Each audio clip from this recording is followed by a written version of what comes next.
Good evening.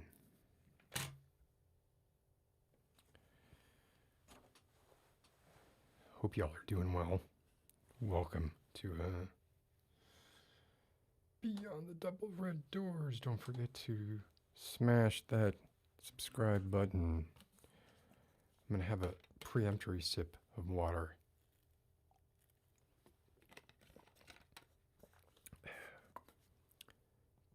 Preemptory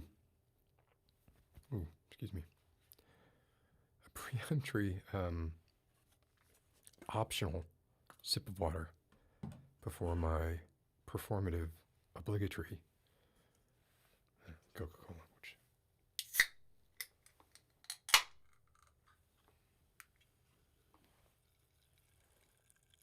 Oh, you notice I'm still on the 12-ounce cans.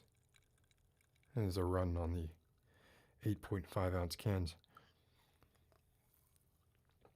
I'm sure it's COVID related.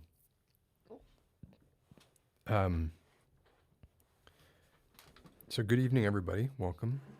It's good to see you. I haven't checked to see who's here yet, but I will in a moment. I wonder how many of you watched the White House briefing today on COVID.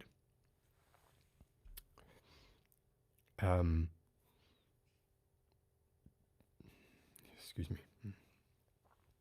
It was done via Zoom, the entire thing, and had a couple of I don't know, interesting points. Here's a part that I just kind of. It's why people have to be careful. In my opinion, you got to be really careful what you say. Like, listen to this. This is Dr. Walensky, is I think her name. She's the head of the CDC. And we have a database that actually. She's talking about the availability of the vaccine and why it's more available now. Like what led to this surge of availability over the last week or so compared to the last month or two. I mean, there's one glaring reason, but there are pipeline reasons that have nothing to do with who is sitting in the leather chair behind the Resolute desk. But listen to what she says here real quick. Looks at the vaccine supply. I want to reiterate that, not all vaccine that is sort of allocated or delivered or whatnot is available for inserting into people's arms. And then words mean things. And people are freaked out about vaccines in general, and this one in particular. And it's a joke to most people. It's a joke to most people when you say, oh, this is how they're putting the microchips in us, People think that's funny. But when you say not available to insert into your arm instead of inject, and medically, maybe that terminology is interchangeable. But colloquially, to the layperson, insert is quite different than inject. And if one were prone to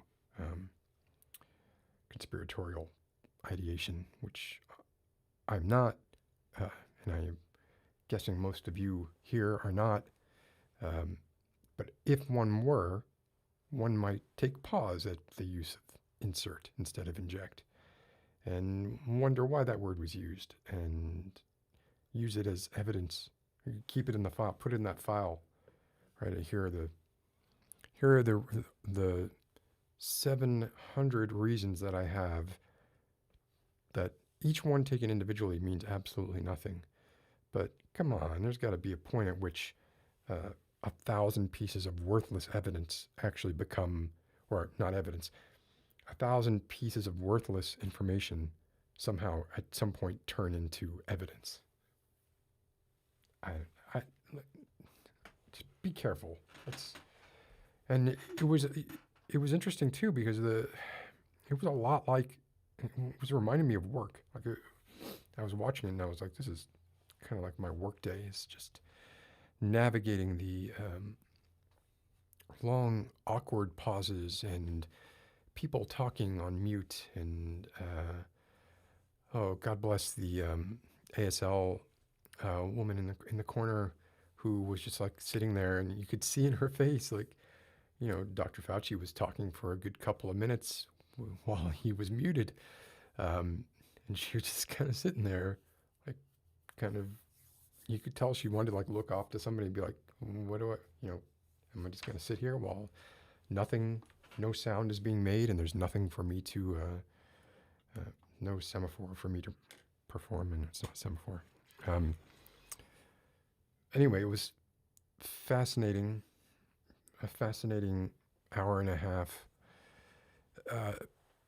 And it was, by contrast, I'm poking fun at the little technical glitches that they had and whatnot, but it was actually really nice to hear everybody get it. It was just doctors, right? There was not a politician there. Everyone who spoke was a doctor, and it seemed like they just spoke as long as they wanted to, and then took questions that was also pretty terribly botched. But that was for technical reasons. Hopefully they hammer that out, because it was a little embarrassing. And just one more, I just can't imagine it. It's like Twitter, like when Twitter became Trump's platform of choice. Twitter couldn't have imagined, 10 years ago what it would become. And Zoom, a year ago, couldn't have imagined that White House briefings would be being given using their software, especially because there was, Zoom was not the top dog for remote meetings. It wasn't a foregone conclusion that Zoom was gonna be the one to run away with this. There were plenty of other solutions. Like, I mean, why did Skype? What happened to Skype? What happened to GoToMeeting? They blew it. They blew it.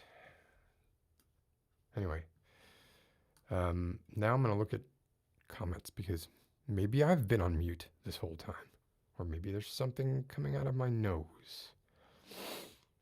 Feels like there is. I feel, yeah, exactly. Q, oh gosh, Q is always first, reliably, always first. This is, unless you stole Skillgrim's avatar, I'm assuming that you are or were Skillgrim. But good evening. Good evening, Colorful Dreams and Michael Sanguine.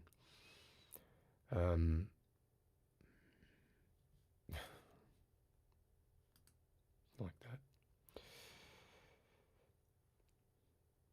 Lady Nerevar, good evening. I know it's late for you. It's late for a lot of you, and I don't have a lot for y'all this evening, to be honest. Nash, oh, well, you don't need me. Nash is here, so don't matter. Don't track me, bro. I remember you now. I remember you. That's Craig Ferguson, isn't it? That's back when Craig Ferguson was a little meteor. I remember when he was on Red Dwarf, on the episode Paranoia and Confidence. And he played the role of Lister's Confidence. I think that's Craig Ferguson. Is that Craig Ferguson? Someone correct me. Nick. What is up, Nick? It's good to see you as well. Space Can. Yeah, this is I may do something to try and address this, because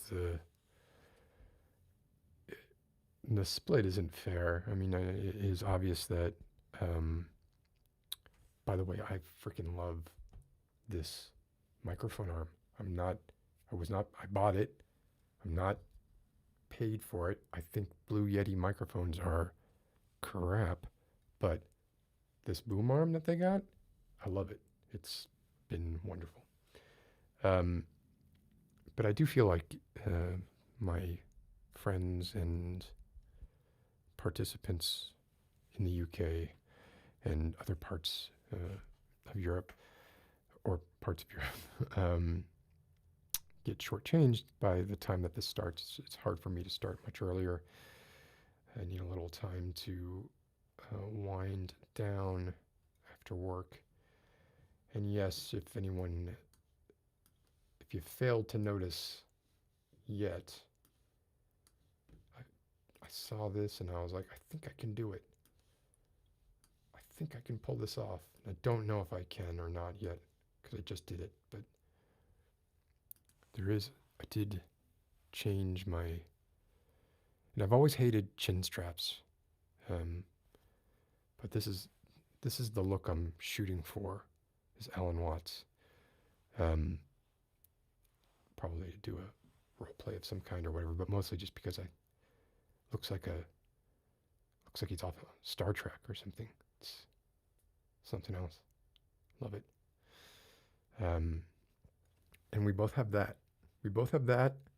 We both have hair, similar kind of hair. He has a longer face, and he has those awesome eyes that are kind of like in like that, whereas mine are more like that. Anyway, yeah, Alan Watts is what I was going for with this. Probably see it better. Can you see it better here? Oh yeah, much better. I've got like my chin is like a ball that whoever was modeling my face, they forgot to continue shaping it. They just took the ball and they stuck it in there and they booleaned it with the rest of my face. I'll never forgive them.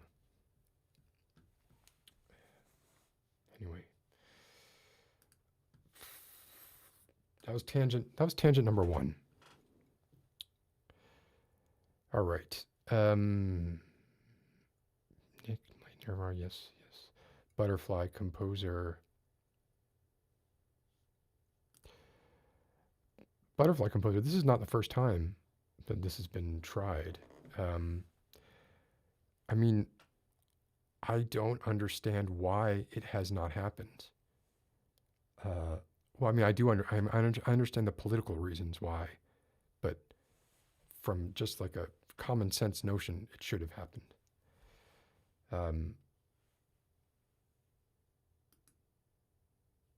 You've got to be kidding me. You're kidding. I hope you're joking. Coffin, nay, Skillgrim. I'm guessing you're Skillgrim. No, this is the sound of my voice is the sound of defeat. That's the lowness of my voice comes from defeat. Oh, that's a good joke. Maryland doesn't want to claim it anymore. Neither does Virginia.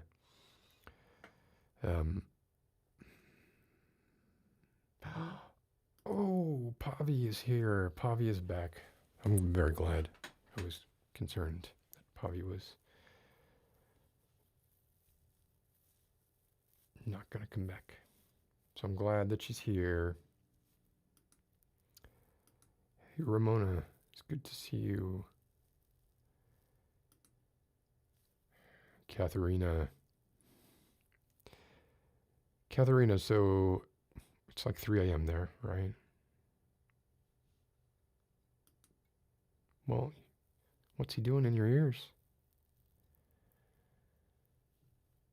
Don't hit you with a dead fish. Ms., good to see you too.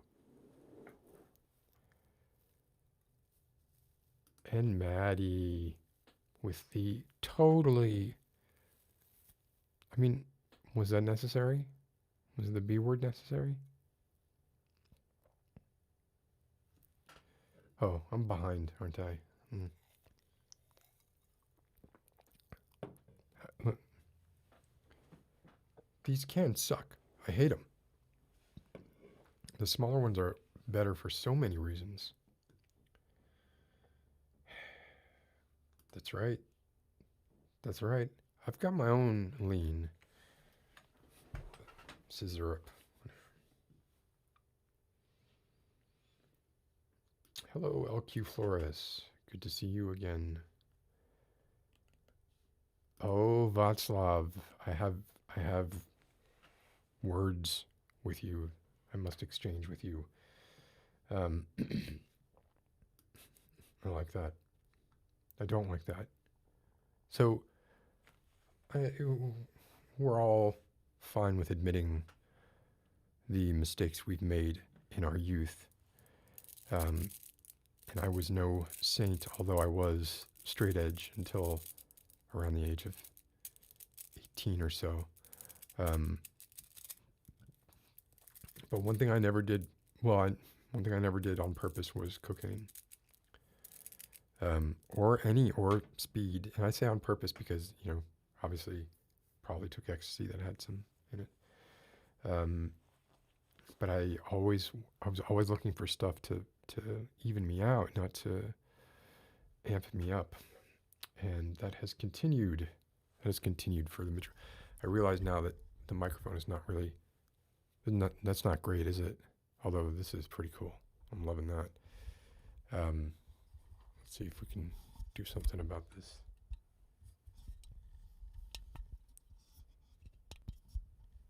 Oh my God, I love it. It's so customizable.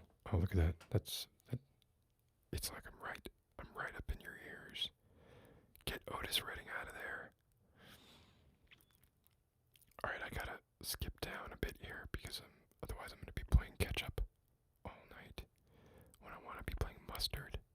Oh, I'm glad PG is here because, as we all know, or maybe we don't know, Elon Musk just offered $100 million for someone to come up with a carbon reuptake solution. And I think PG can do it. And I think you should split the money with everyone in chat.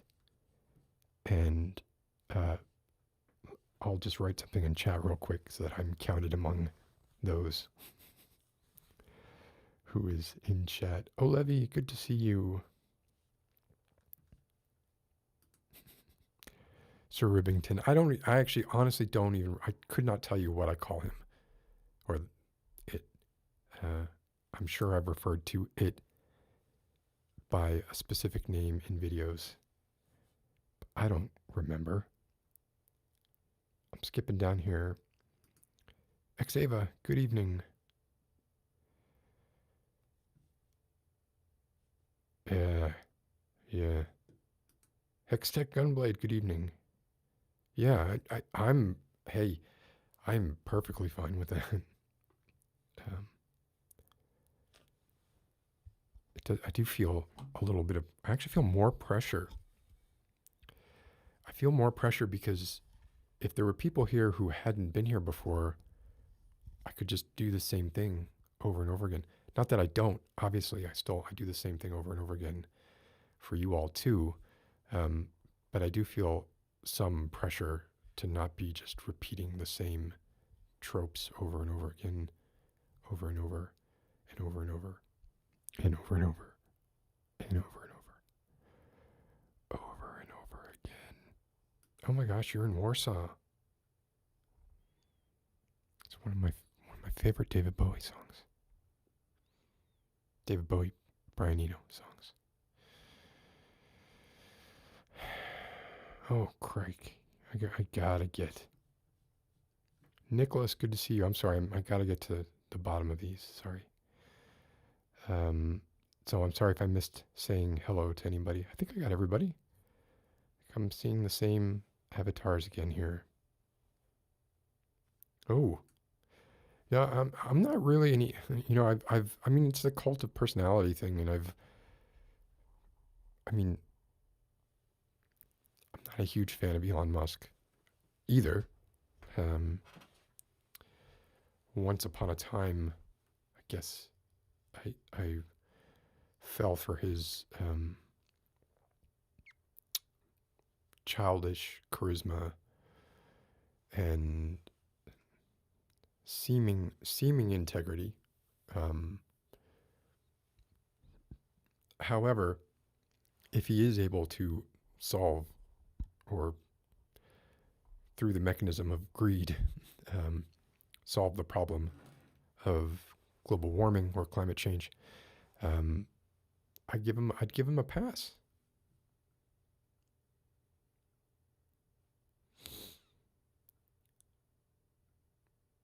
Okay, I am at the bottom now.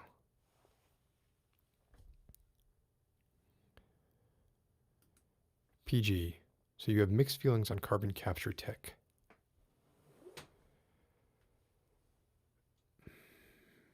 So you think that basically we would just say, oh, well, we don't have to worry about putting carbon into the atmosphere anymore because we have this technology to take it out.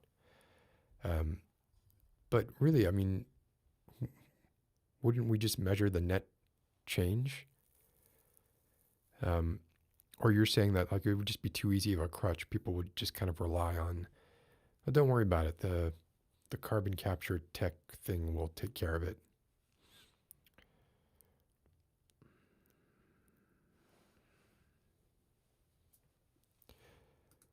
I see. I don't understand why we wouldn't do these things in parallel. I don't know why. Oh, Noctexan, I did not see you. Hello, Noctexan.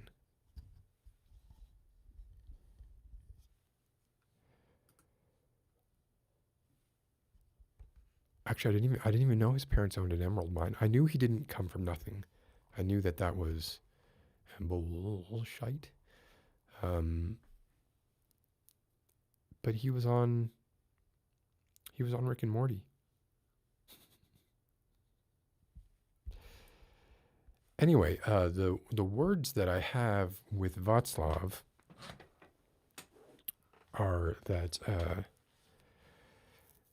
on his recommendation, I went out and I got The Master and Margarita, the book by Mikhail Bulgakov. And I don't know. I don't know how this book escaped my attention for as long as it did, especially because I'm familiar with Bulgakov's Young Doctor's Notebook. One of his other, it's a collection of short stories. But so I have no idea how this escaped me for as long as it did. But I started reading it, and I'll tell you, after it does have the problem I do sometimes have with Dostoevsky, for instance, right? It's a really petty problem to have with a work of great art or great literature like this. So that I have a problem with the names. I have trouble remembering the names because they're very similar. A lot of them are, or at least to my non-Cyrillic eyes and ears. It makes it more difficult for me to listen to an audiobook. I have to just read it. But I went ahead and got the Audible audiobook, and I went ahead and got the book, which, look at that. I mean, that cover. This beautiful. That is a beautiful modern art cover. And it feels great. It's one of those ones with like the rough, the rough pages. But anyway, I'm only about halfway through. But by chapter 2, I was hooked. So if you haven't read The Master and Margarita, I would read it if you can. And I might read an excerpt this evening, depending on how things go. And if I do, it will be chapter 2, because chapter 2 is what got me. So thank you, Václav, for that recommendation. It did derail my finishing Jordan Peterson's book, but I don't really feel like I need to finish Jordan Peterson's book. I kind of feel like I could just guess it. I could just guess the rest of it. There's something else. And it was actually, there was for media. It's a terrible week for me. I'm not gonna pull any punches, right? Terrible week, horrible. But as far as media consumed, and whatever it is, movies, books, a television show, a spoken word poem by Amanda Gorman, whatever it is, it was a good week for me because of this book and because of a show. I don't remember his first name. I know his last name is DelGaudio. Called In and of Itself, and it's on Hulu now, and it's ostensibly, I mean, the guy is a master of sleight of hand. It's ostensibly a magic show. That's the premise that you're kind of sold going in, but within like 2 or 3 minutes of watching this thing, I was like, this is not what it appears to be. This is not a magic show. This is not like this is it gets very meta, like in a very good way, and the magic part is really just like a little layer of icing on top of the meat, frosted meat. It's brilliant. It's a show that ran off Broadway. I think 512 shows they did before they closed down, just before COVID, and they filmed it. And one of the really cool concepts, I don't want to spoil it for anybody because it's really quite interesting, and it's strange to me, and this might just be me making connections that aren't really there, or finding the connections. You know how you can kind of find faces or facial recognition abilities. We can find a face anywhere, right? Stare at a wall, you can make a face out of it. So maybe I'm really looking for the ideas around the continuity of self and continuity in general, but specifically like the continuity of existence. It deals with that in a very, I want to say, I mean, I cried. Even though I do feel like it stepped a little over the line into maybe getting a little bit sappy, but just a little bit, and nowhere near enough for me. I would watch it I probably will watch it again in the next couple of days. But one of the things that it does is it kind of makes it meta.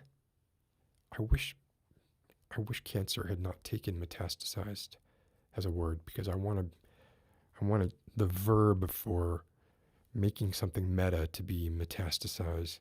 It metaizes its own run, its own existence on Broadway, off Broadway, in New York City, off Broadway, and uses that as part of its own evolution.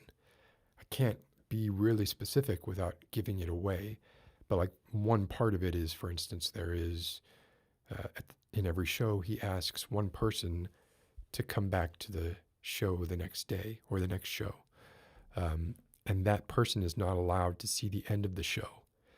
And what that person does is they're given a book, and they're asked to leave at a certain point in the show and to come up with what they think the end of the show is going to be. And then they come back the next day, and then they read out what they think the end was going to be.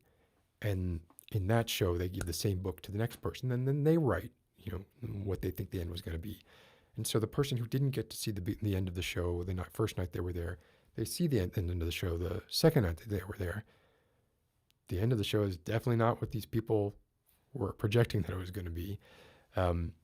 And not only do these people, and what I found interesting about it was, not only do these people have the context of the show, but as the show went on, they had the context of what everyone else wrote prior to, because it's the same book.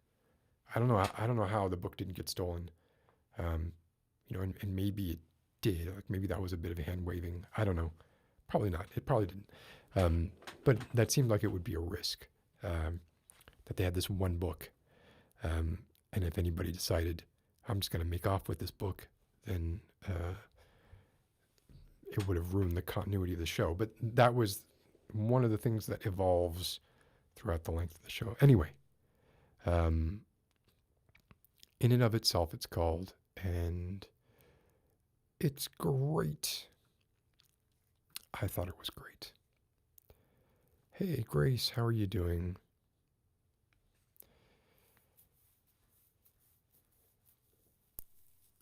Did I say something here that I might have? By the way, anybody wants to chat? I know first in line is Skillgrim. I have a list. Skillgrim, Jessica, and there's one other person who I wasn't able to get to last week. But if you want to chat, this is a dead symbol at gmail.com.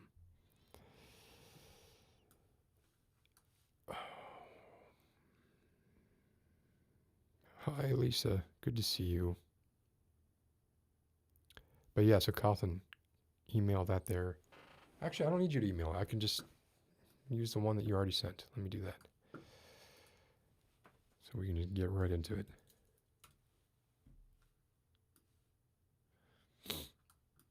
As my face gets all bright from the LED that is my monitor.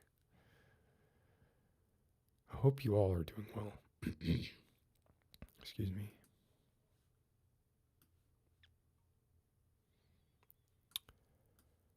There's been some pretty crazy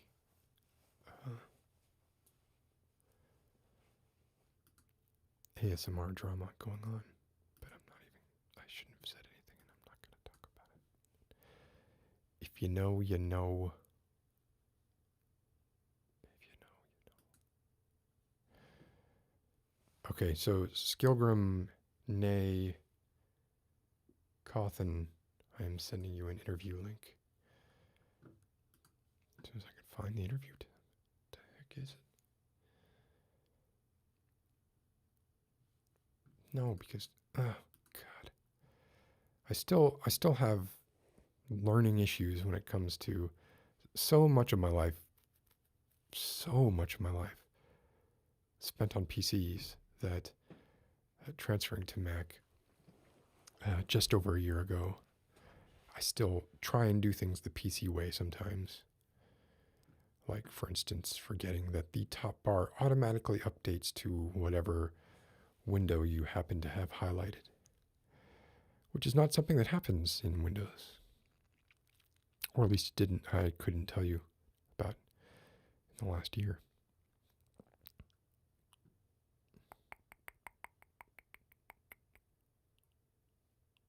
Where's the interview window? Oh dear. The interview window. Oh, God. Scared me.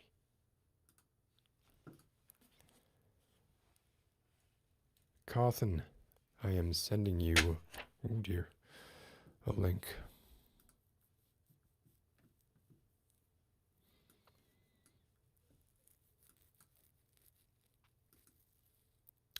And I'll get to other people. If Coffin if you don't want to talk, you don't have to talk, Coffin, if you don't want to. It's up to you. If you'd rather not, that's totally fine.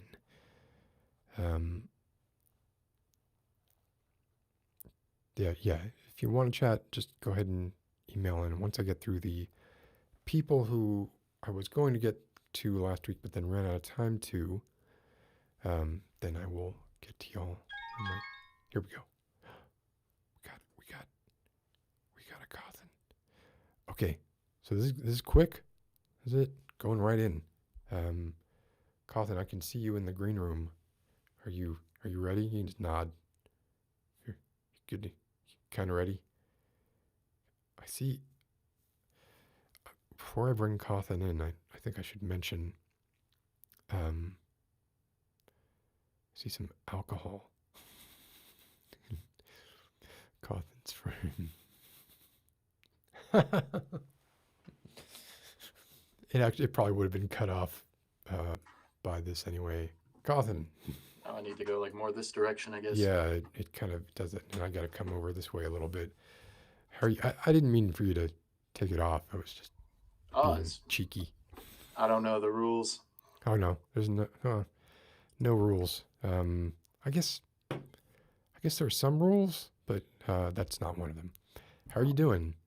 I'm all right. Here, I'm gonna fix this, I guess, if I doesn't matter if it's there or not, so I don't have to hug the table. There you go. Don't hug the table. What should I call you? Should I call you Coffin? Yeah, Skillgrim is just my name from like 11 years ago, but I couldn't figure out how to change it, so I just made a new account.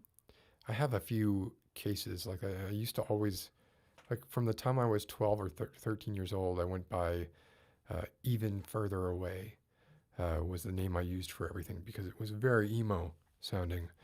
And that was what I was into. And I have all these kind of, I have a lot of different accounts that still have that name. And either I was too lazy to change it or it was just going to be too big of a pain in the butt. But okay, Coffin, where are you calling from? About Uh, whereabouts? I am from the least popular province in Canada. I am from New Brunswick. Why do I think that's New Jersey? There is a It's New Brunswick, New Jersey. Is that on the to the west or to the east, New Brunswick? it's on the East Coast. It's part of the So it's by Maritimes. okay, so like oh man, like the Paul Simon song. So you're near PEI, Prince Yeah, Edward I can't Island, right? I can't go there right now because of all the COVID, but yeah, they got lots of red dirt and potatoes there. It's real Wh- exciting. I have a friend who would go to Prince Edward Island every year and loved it, swore by it. That was his Well, yeah, well, vacation going spot. there is great. They've got great beaches and stuff, but it's really small. I don't think you'd want to live there unless you were a farmer. Oh, okay. So what are in New Brunswick? What are the current COVID lockdown rules? Is it curfew? Well, Is it you just can't leave at all? Or yeah, so it was pretty relaxed up until New Year's because we had like 0 cases, but then everybody went out and partied at New Year's, and now we have like 300. So it's the same reason you now, have so many September birthdays.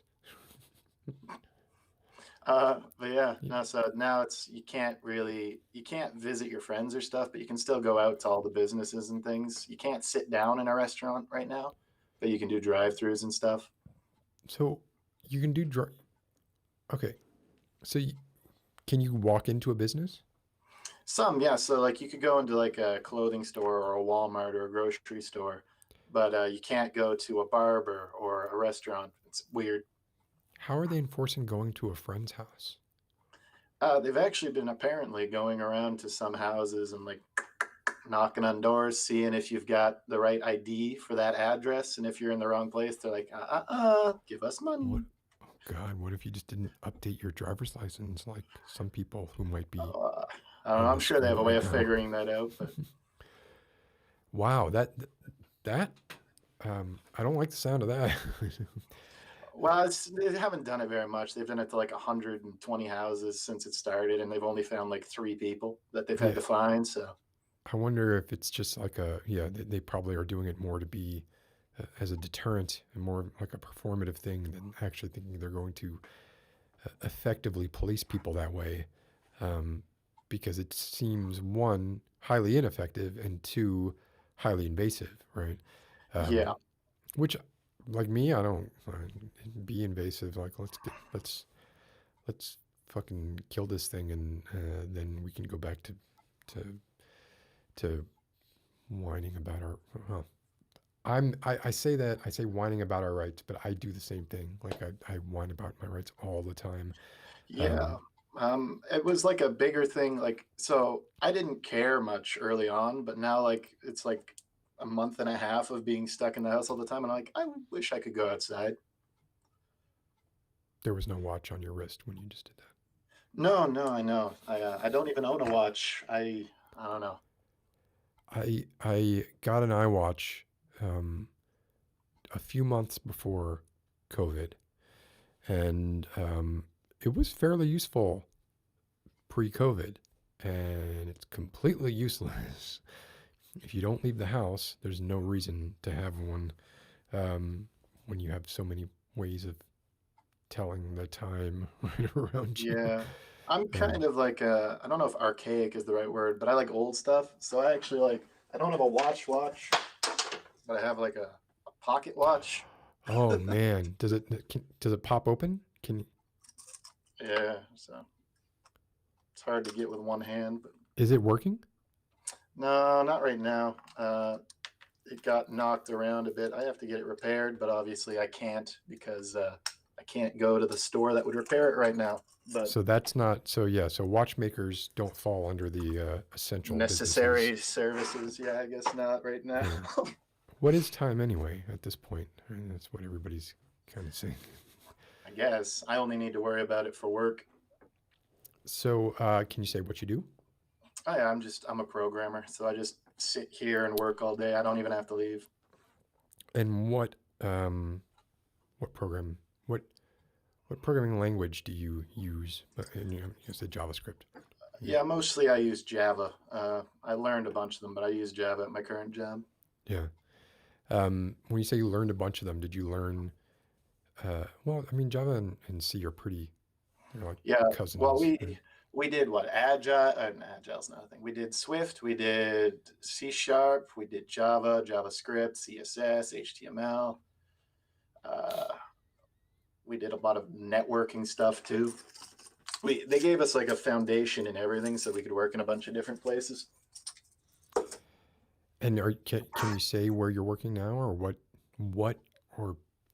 you're doing, or anything about what it is that you're programming?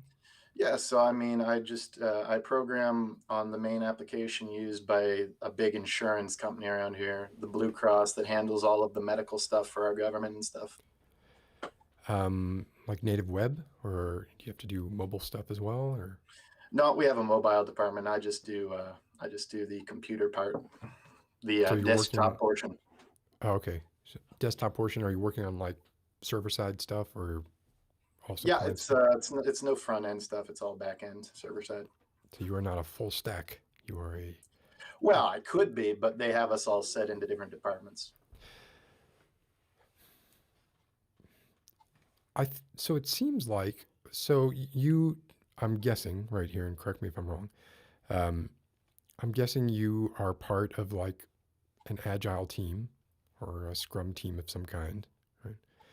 Yeah. And you probably have a Zoom stand up every morning, or maybe every other morning, a few times a week, something like that.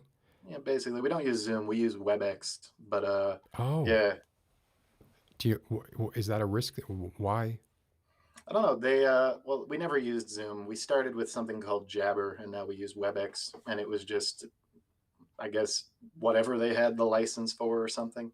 They never really told us why. But yeah, we go in, we have the meetings, a part of a big team. We have multiple teams. And do you name your teams? No. No. So it's just like team, whatever you're working on, whatever. Well, yeah. So they name the projects. So like right now, I'm working on just what's called defects. So I just fix all the problems left over from when people added features to the code. So have you grown, I want to say, grumpy about sloppy code? I've grown grumpy about undocumented code so that I have no idea what it does. Not a lot of comments in the right places, or comments that don't make any sense, or just A no lot of comments. a lot of the base was made a long time ago by people who may not have known exactly what they were doing. So there's a lot to sift through sometimes. Yeah. Okay, so you have this meeting in the morning, and then I assume like at some point, whatever it is, whatever feature or component, or if you're doing defects, right, you probably have like some long Jira or Confluence. Do you use any sort of tracking Yep. software for the stuff that you're addressing?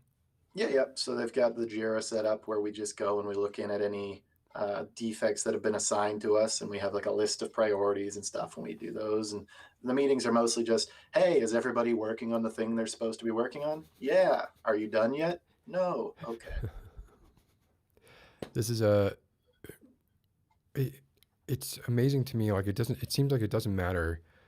I mean, it's all software and software support, right? This is what I've been in since I've been working, basically, right?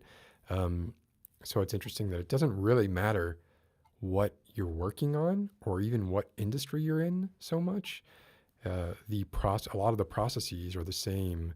Um, do you have you adopted anything like Kaizen or any like or Kanban or any of the the hot new processes that are improve Mm, efficiency by 6.3%? And they're not very adoptive all the time. We have a lot of older people who like the old stuff, so they don't take on. Like the newest thing we started working with recently was Docker, and they've already started to move on from that because I guess it's being deprecated soon or something. oh, that's always a pain, Mm, right? When you get that's a third party. I don't know it, but I'm assuming that's third party. yeah, it's just something that it creates containers to run programs in. So But they're gone, and now everything that you've done using Docker has to be rehomed somehow. it's being ported over to some new thing called Kubernetes. Back, we're probably Yeah, being a little too inside baseball right now. maybe. um, Lots of names that don't mean anything to people. I noticed you're wearing a cap. Yeah, well, I was doing a lot of exercise earlier, so my hair's all messy and stuff. So I just threw on a hat. What do you, like treadmill stuff? Like what kind of? No, I was just listening to a lot of really old rock concerts and dancing and singing along. That's the That's my form that's of so much exercise. better. That is so much better. um, did you? Is there anything you wanted to talk about, or anything you wanted to bring up, or? I don't know. I mean, most of the excitement went away with that whole issue with that topic a couple episodes ago with all the Trump stuff and that whole debacle. That was all like the hot topic. Now, I most of the stuff to talk about is like, hey, things are slightly better. COVID sucks. it is. I mean, a lot of comedians are scrambling for material, and um, I mean, I don't. I think in the long run, Biden will be a pretty decent source of material, but right now, it seems like it's kind of just heads down time for doing work. So he hasn't fumbled majorly yet. Um, but Yeah, I most of mean, the you're stuff I've right. seen is just his sunglasses. Everyone's making fun of his aviator shades. Yeah, yeah. I mean,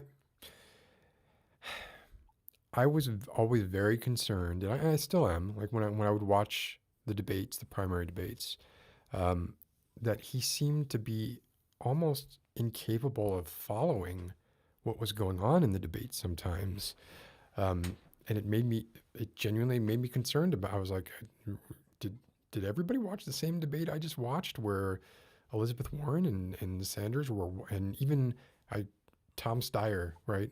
Like really, really outsider people were just wiping the floor with Joe Biden, and a lot of them weren't even paying attention to him because he wasn't really participating in the tete-a-tete. Like or like Pete Buttigieg, man, that guy could. I would not want to be in a debate against Pete Buttigieg, but it just seemed like for a while there, it seemed like, well, this Joe Biden guy is kind of, maybe 10 years ago would have been great, but at this point, why are we getting behind this person? Like, how is this person going to stand up to someone like Trump in a debate? Which, I mean, he actually, I think, acquitted himself fairly well. I think Trump shot himself in the foot, which he seems to be really, really good at doing, um, by not being more sort of aggressive along the right lines and instead just being chaotic, so that all Biden had to do was be like, come on, man, that thing that everyone says that he does, right? But there was I want to say it was yesterday maybe, where he met with the Russian, he met with Putin, and somebody asked, what did you all talk about? And Biden said, you. um, I thought that was kind of witty for what is he, 78, 77? I think he's 78. Yeah, no, I mean, going back to the thing about like the debate and how they seem to be wiping the floor with him, I think it's a lot to do with marketing. I find politics is a lot of marketing, and I think Joe Biden just has brand recognition because he was with Obama. People know who he is, and they are, at least my opinion, I think for America is they're more accepting of his ideas than Bernie Sanders, because Bernie Sanders is a bit more European minded, I guess, as far as politics go. This is why I feel like like if Sanders had run against Trump in 2016, I really think he would have. I mean, I think he. I'm gonna reverse prognosticate and say I think he would have won. I don't know if Sanders would have won now because, or in 2019, 2020, sorry, because what people were, it seemed like in 2016, people were really aching for a change. Like they wanted something different than the norm. And that was the point when they were kind of embracing on both sides. It wasn't just the right, but it was the left as well. And then now in 2020, people were like, okay, we've experienced the extremist side. Why don't we come back to center a little bit? So I think, and certainly the DNC, it seemed like the Democratic National Convention seemed to feel the same way. And you had that crazy swing where Sanders was totally dominating in almost every state. And then comes South Carolina, all of a sudden Biden becomes the heir apparent. So yeah, I agree with you. It's not really, it is, people are molded by whatever the events are that are going on around them, whatever's going on in the country at the time, but also what they're fed, right? And I think we're at a point this year where we were just, I feel like people were just kind of like, one, I'll do anything to get Trump out if you weren't for Trump. And if you were for Trump, that was it. There was no changing your mind, right? But all the people who were in between, all of those people who were kind of on the fence, were just kind of like, let's just go with the safe option because we've had the crazy option for the last 4 years, and let's see how it goes.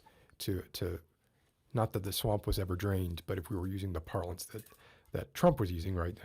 If we flood the swamp once more and make it the 51st state, apparently. Oh yeah, I don't know much about that, but yeah, it's interesting because looking at Trump from other countries, I felt like every other country looked at Trump and just went, "What are they doing?" Like most people just thought he was insane. But then I realized that after the Capitol riots, there were actually people in my province who were starting to like support Trump, and I was like, "Okay, I'm a little more nervous now." Really? Yeah, apparently there was like some very I guess not violent, but boisterous protests around here the day after that for some reason. What Like they is thought the somehow Trump could help Canada. I don't know. what is the so I know Canada is a parliamentary democracy, right? Yeah. So Um, we've got the prime minister and the cabinet and all that. Yeah. so New Brunswick as a province, does it tend to lean liberal or does it tend to lean, I would think maybe it would be a little conservative if it's the Maritimes. Yeah, so the East Coast is all very conservative. Ontario and Quebec tend to be very liberal. British Columbia is very liberal, and then the prairies are all conservative.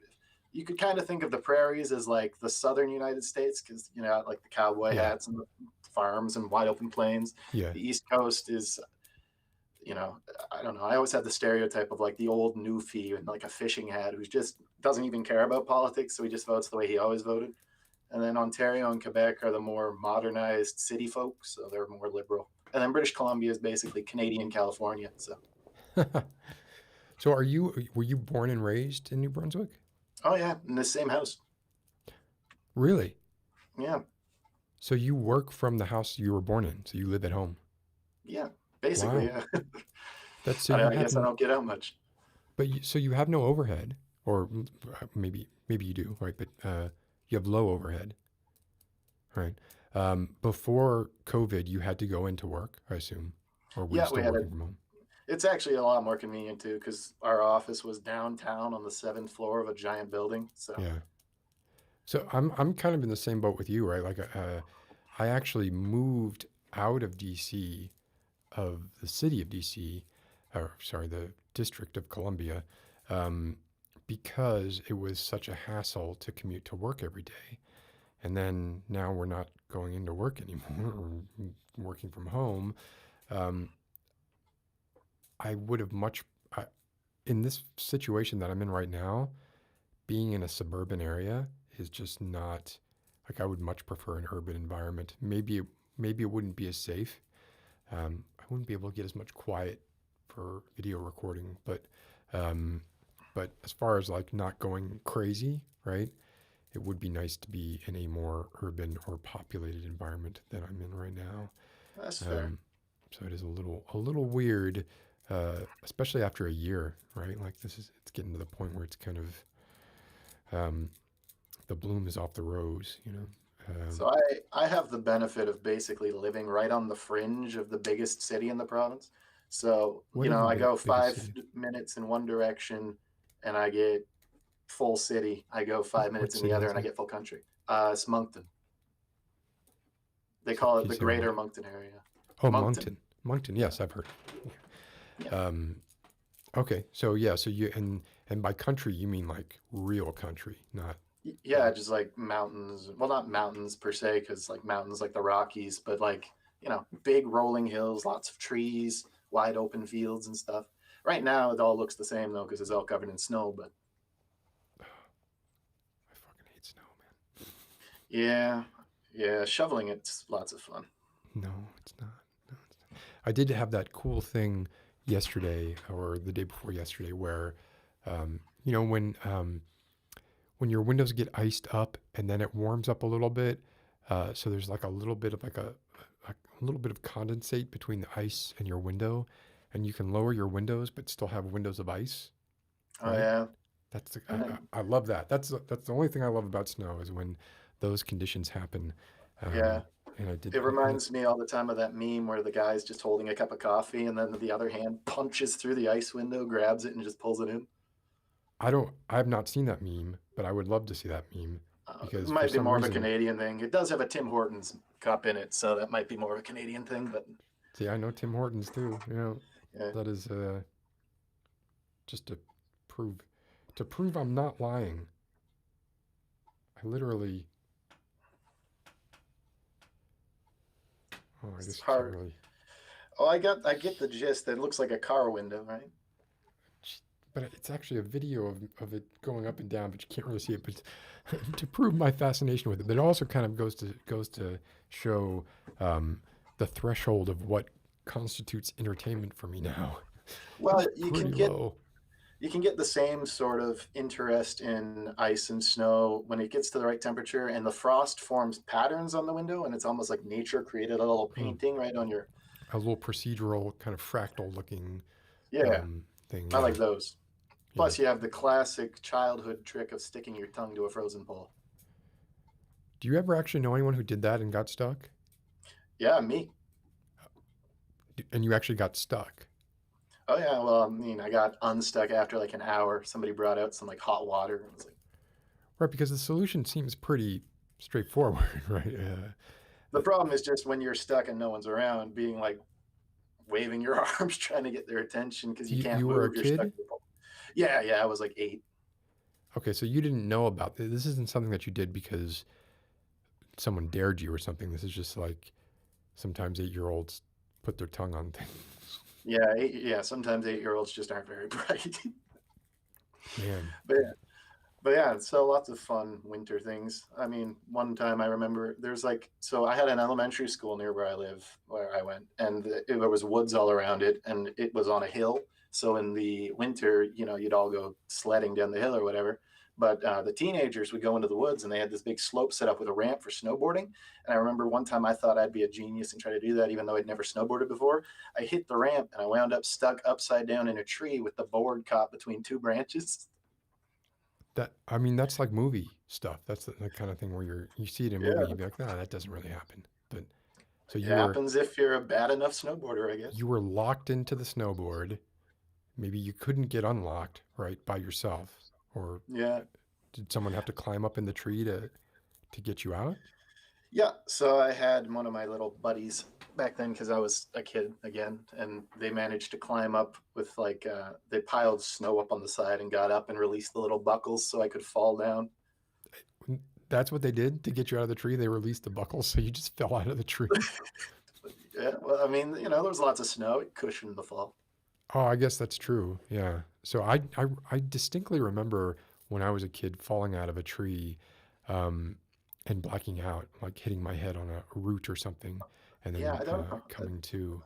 I think I told this story before, but it was wasps. It accounts for my Wasps. horrible fear of wasps. Yeah, I was climbing a tree and I was wearing jeans and disturbed a wasp's nest without knowing it, and they flew up my jeans and were stinging like my thighs. Like I want to say I must have had like half a dozen to a dozen stings, and I just let go. I, I don't know exactly what happened. I let go.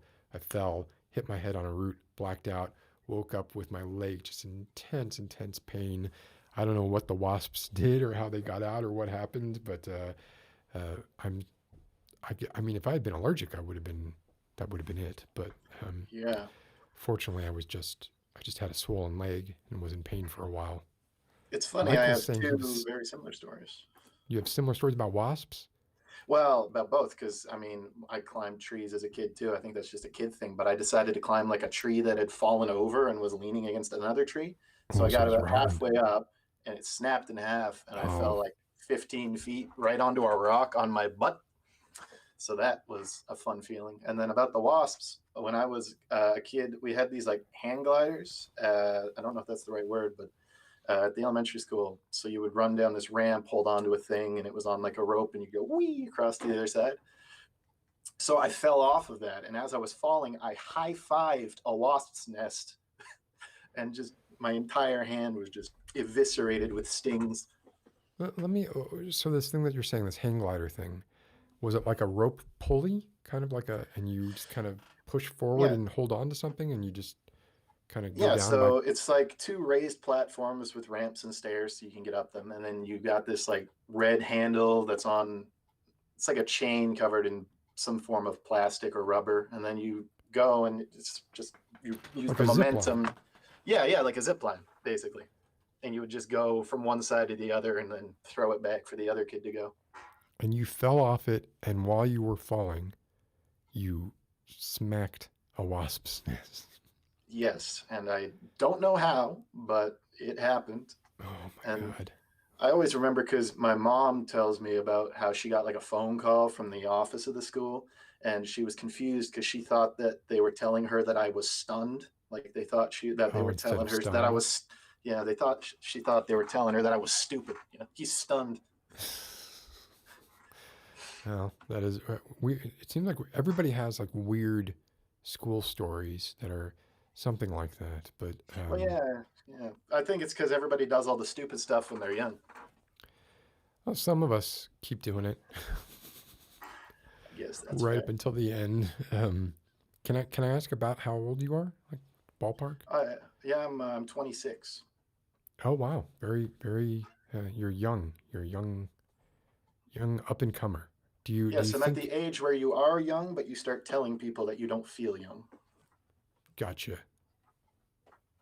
You're. Are, you cannot at 26 claim that you don't feel young.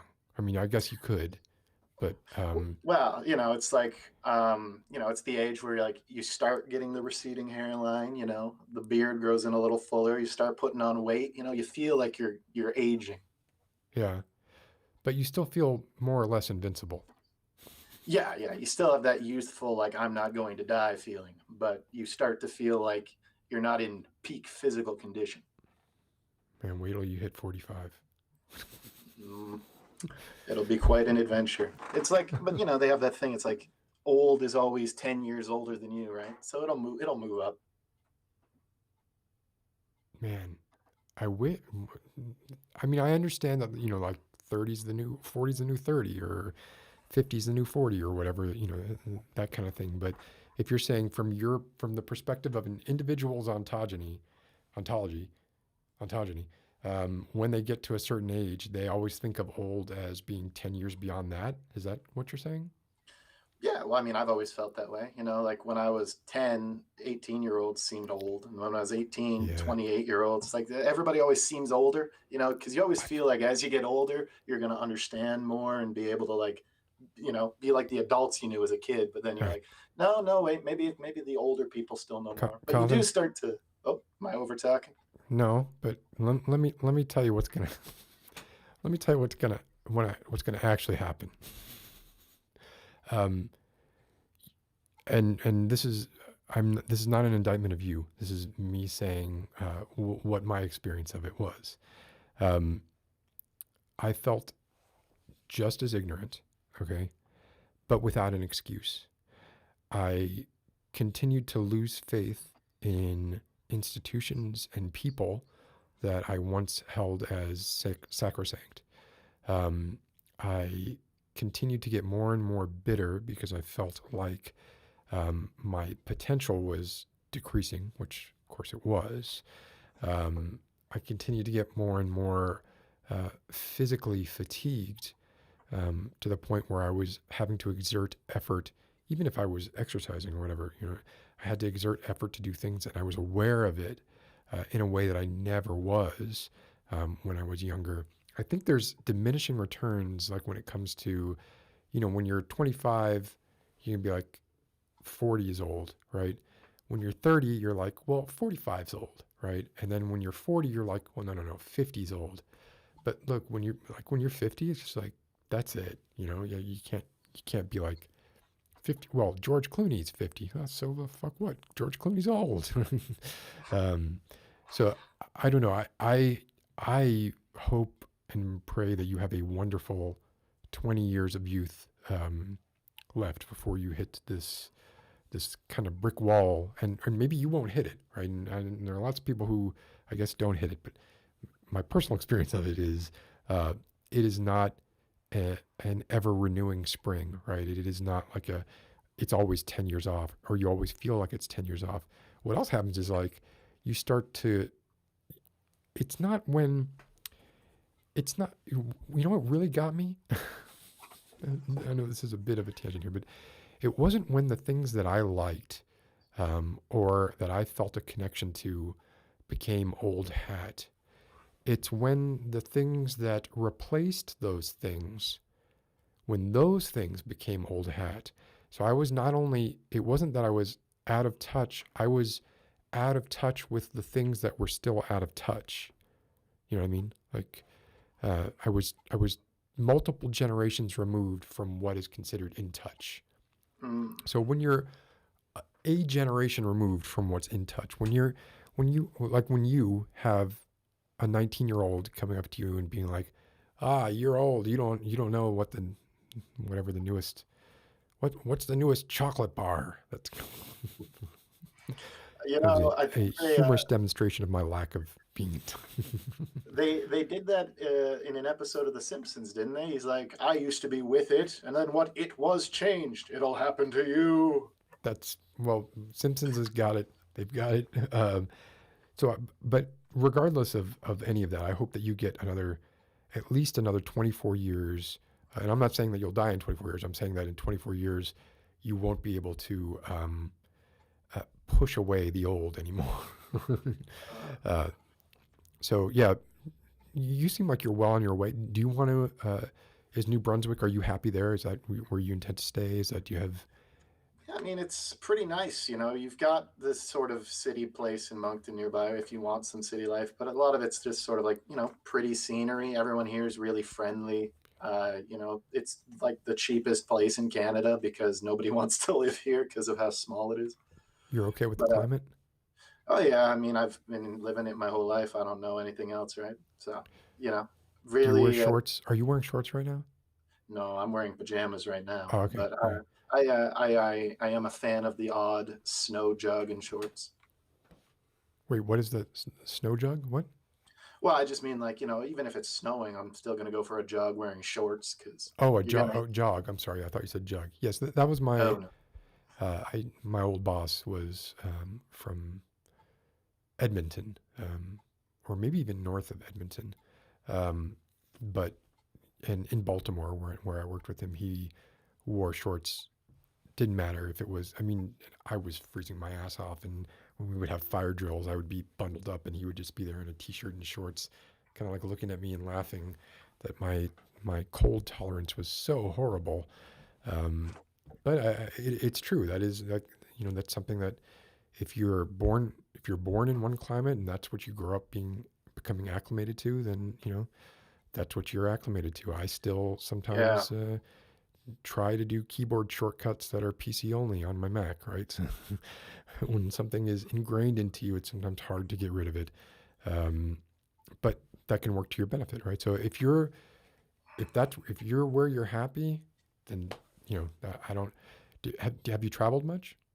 A bit, yeah. I mean, I've lived briefly. Like I moved when I joined the military when I was younger. I didn't stay in though, but so I lived in Quebec for the 3 months I was there, and then I lived in Alberta for 3 months as well. Uh, so those are very different places to be than here. I've also traveled when I was younger as a kid to Orlando and stuff to go to Disney World and things. So How much that did you hate was that? Well, if you were what. young, you probably liked it, right? You had fun. Oh yeah, well, I mean, it was lots of fun. It's just I wanted to bring up the point again. It's like the temperature thing goes in both directions because I was dying. It was so hot, and we were there in December, so like Wow. Yeah. even winter in Orlando is too hot for me, I guess. Well, Orlando is uniquely positioned to be to get all of the. And I'm sorry for I know I spoke to I say fellow Orlandoian because I lived in Orlando for a little over a year, but I feel like Orlando is uniquely positioned to get all of the negative sort of climate dings it can get for being in Florida without reaping the positive ones because it's exactly in this middle of the state. So you don't get any of that coastal feel that you get on either Tampa or the West Palm Beach, Fort Lauderdale, Miami side. So yeah, Orlando's. I found it to be, as someone who was accustomed to that climate, I found it to be extremely, extremely hot. So, Hmm. uh, Well, I'm not super familiar with the general climate of the United States. Like, is where you're at, do you get like the full four seasons treatment? You know, nice hot summers, the pretty falls, cold winters with snow, and then the spring where everything's pretty and blooming. here's what I noticed. I wouldn't say that. I would say that where I live now is still warmer than when most people think of winter because I am still, DC is coastal or essentially coastal, and that kind of moderates everything, right? Um, so, I mean, it snowed here a couple of days ago. It gets down to, for winter, it gets down to the 20s and the teens sometimes.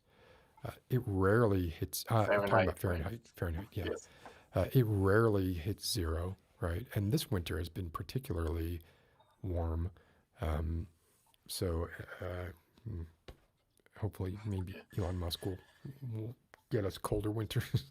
Uh, But yeah, um, what was I saying? Talking about the Talking climate. about the seasons, talking about the Yeah. yeah. So I will say that like I don't feel like we get that.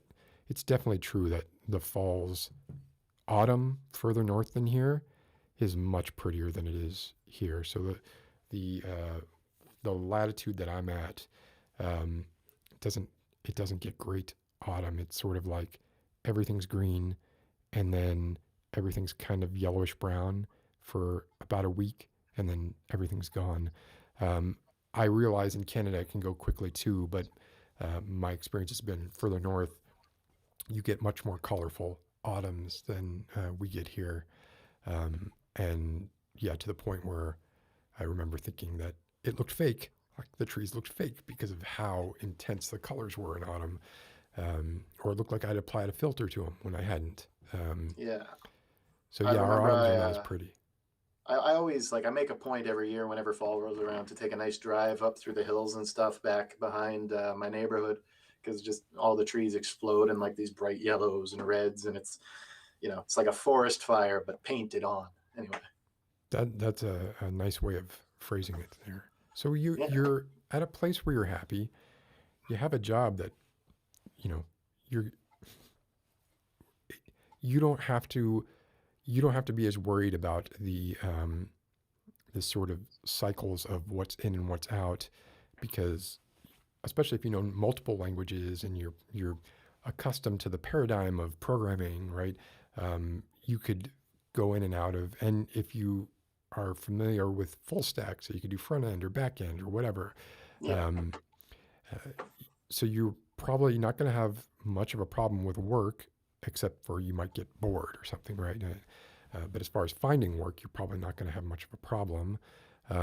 So you're very well positioned. I mean, this is when you should be saving money to try and like buy a house or something, right? Yeah. I mean, yeah, but I'm currently actually saving money to buy a dog. So that's my current goal. But why would you buy a dog? Why? Why wouldn't you get a rescue? Well, because at the moment, the rescues around here are all empty. Oh, really?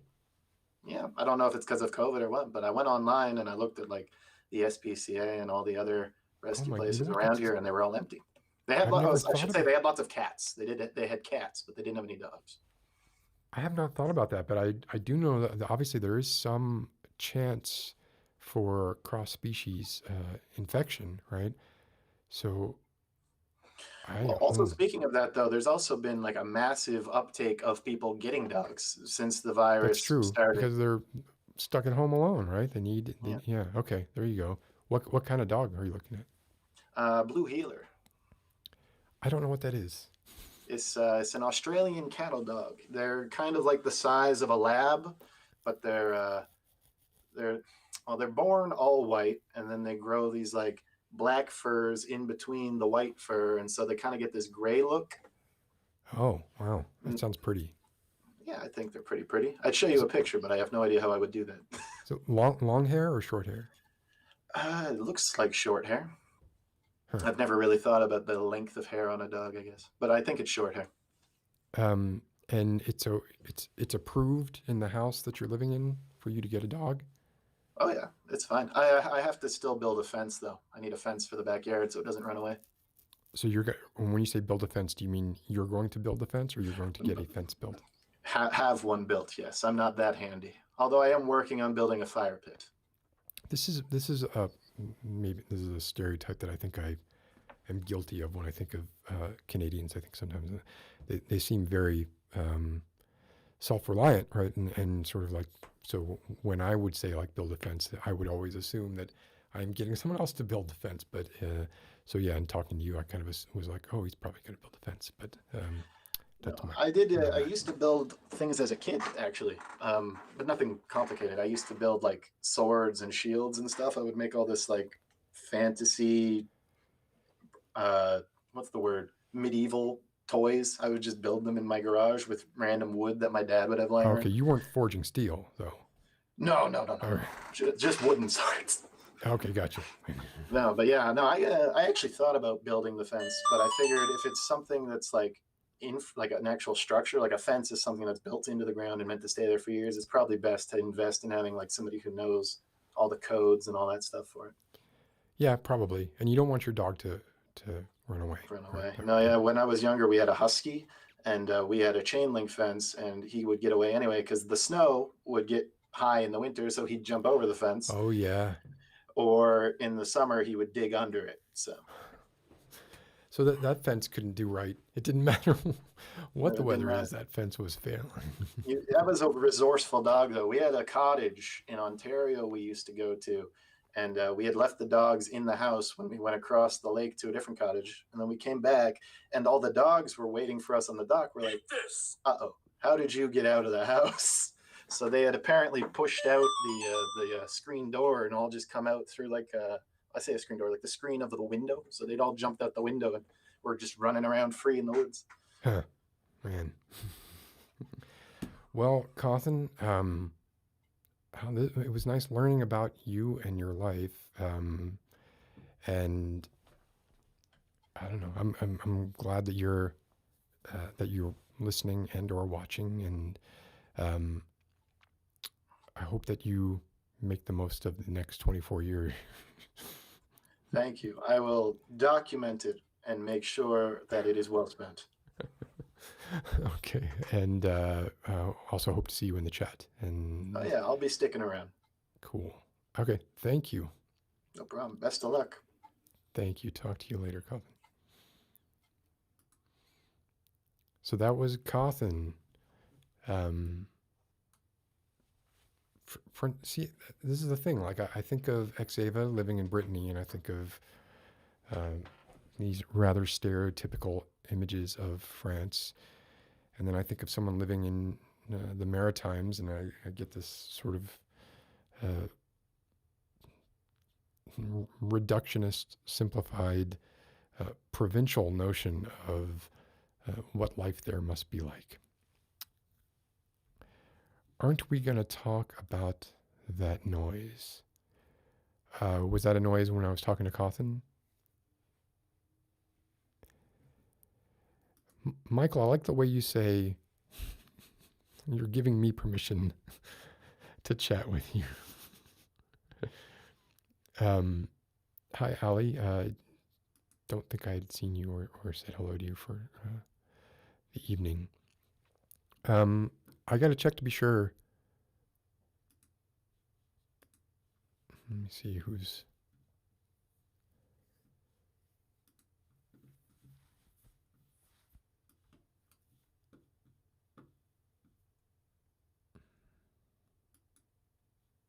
Okay, Mike. I don't have anyone who was from last week. So I am replying to you. Better have some, you got a good subject. Got something super entertaining to talk about. Before I talk to Michael, I think I better take this off because there are now enough people for tonight that and if you want to talk and I can't get to you tonight, feel free to email anyway, and I'll just carry it over to the next week, kind of like I've been doing. That seems to work pretty well. I mean, I don't feel like people have been left out. Hey, don't forget to hit that subscribe button. And let's see, what else do we got here? Got that thing. Always. I've assigned. Oh, see if we can see it from the. I've assigned. No, you can't really see it. I've assigned things to these buttons, icons to these buttons, and I don't always remember exactly what they're doing. So I've got Michael on the line before in the green room. Give me just a moment, Michael. I want to take a bio break for 2 minutes. I'll be right back, and we will be talking with Michael. So I'll see you all in a minute or two. Something like that.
Whispering Wolf, you love this camera angle.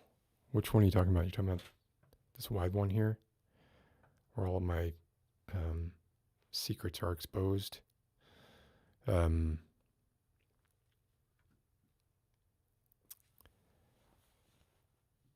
Xava, the description of how I imagine Brittany to be makes you want to move to buy a house and to buy up some. Yeah.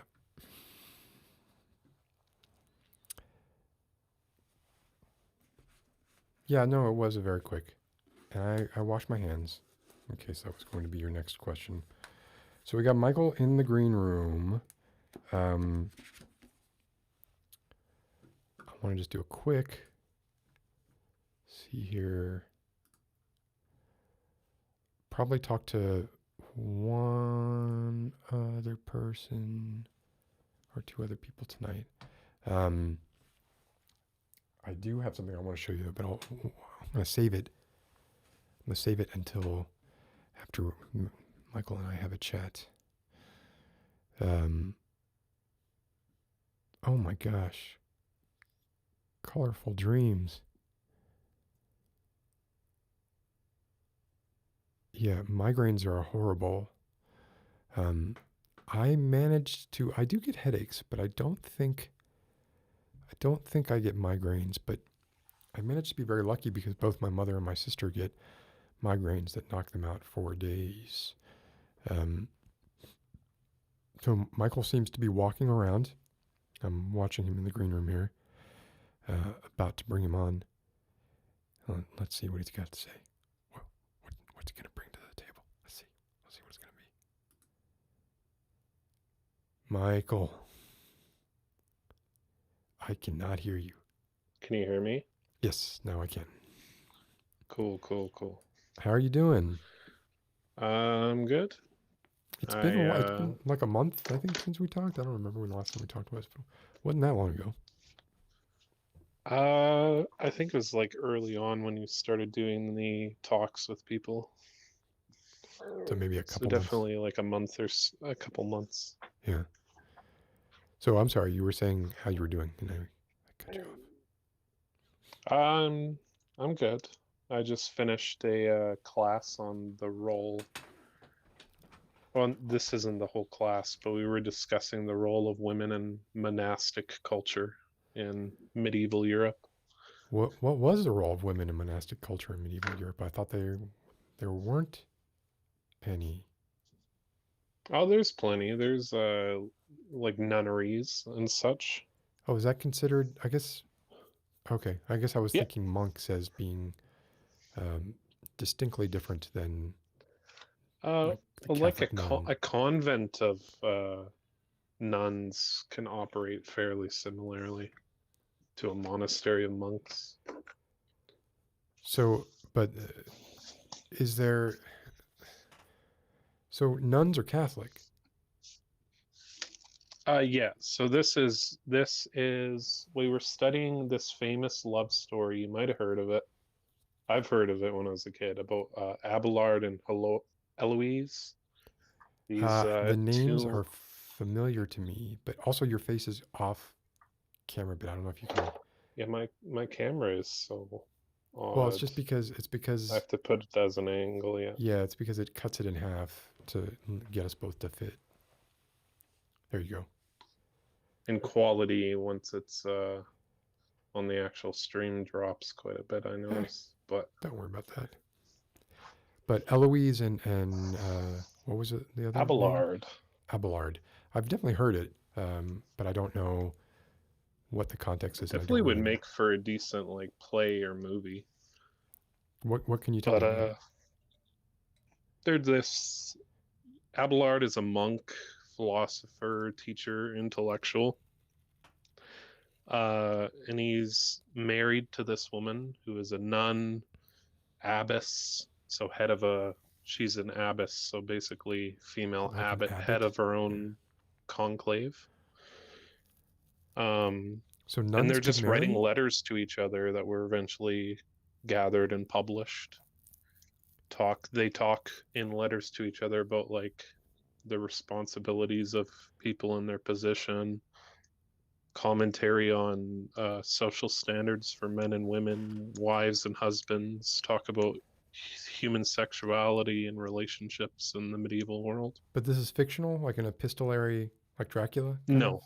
Oh, this is it's actually all just real. letters between a nun and a monk. Yeah, they're even buried together. So what am I missing here? I thought that nuns could not marry, and I didn't really think that monks were just the So male equivalent of a there are nun. exceptions. Like I believe they married before going into this life, Oh, and that would have been the they get exception. grandmothered in. Well, like a married couple entering the monastic life after already being married. Oh, So I they see haven't what you're taken the saying. vows and everything. So they get married, and then they decide that so they would both, they get married, and then the husband becomes a monk, the wife becomes a nun. That's what happened in this case, and was typical, I suppose. I suppose it's also a good choice for career because Abelard eventually gets castrated. So there's not much in the way of intentionally castrated, or did no Abelard do something? For his like semi-heretical views, there's people who end up just taking him at the dead of night and holding him down and castrating him. Like other people in his conclave? I believe so, yeah. Because he and Eloise, they also talk about like critiquing Catholicism because they're part of that early stages before the Age of Reformation, where you have like Lutherans and all that breaking off from the Catholic Church. But I wonder if that sort of mindset or attitude would be encouraged by coupling. Like I wonder if had Abelard and Eloise not been married, perhaps, or maybe it's like what came first kind of thing. But I would think that if you're married, what do you know what the rules were? Like, were they allowed to see each other? Was it just they were only allowed to communicate via letters, or? Well, they were in separate conclaves. They were both the head of their conclave. He was her superior, though. So he is forget the term that he has, but he's at a rank in his monastery where he's like managing over affairs of other areas. So he kind of managed over her convent. So he could arrange for maybe things that if he were not there's instances where they would see each other, but for the most part their contact is purely through letters and very limited. But they maintain this like long distance relationship for years and years and years. So this class that you're taking, how long have you been taking it? Just started this term, so January to April, I'll take it. Okay, so you're really just dipping your toe in right now. Okay. I've taken a bunch of history classes and archaeology classes, though, some of which they cover topics similar to this. Is there anything that you've discovered about living as a monk or a nun that surprised you so far? Because you've already told me a few things that surprised me. I've never really looked into either the monastic life or well, it's funny, there were nuns in Dracula as well. Anything that surprised me? I guess the same as you, just hearing now that there were people entering in who had already had sex, have already married, have already had children who enter in. Did Eloise and Abelard have children? I think so. I'm not done reading all the readings for it. We have this like 300-page book, but I'm pretty sure they did. It's interesting. Yeah. And they write so eloquently and so detailed. Do they have like images of the letters, or is it just the text?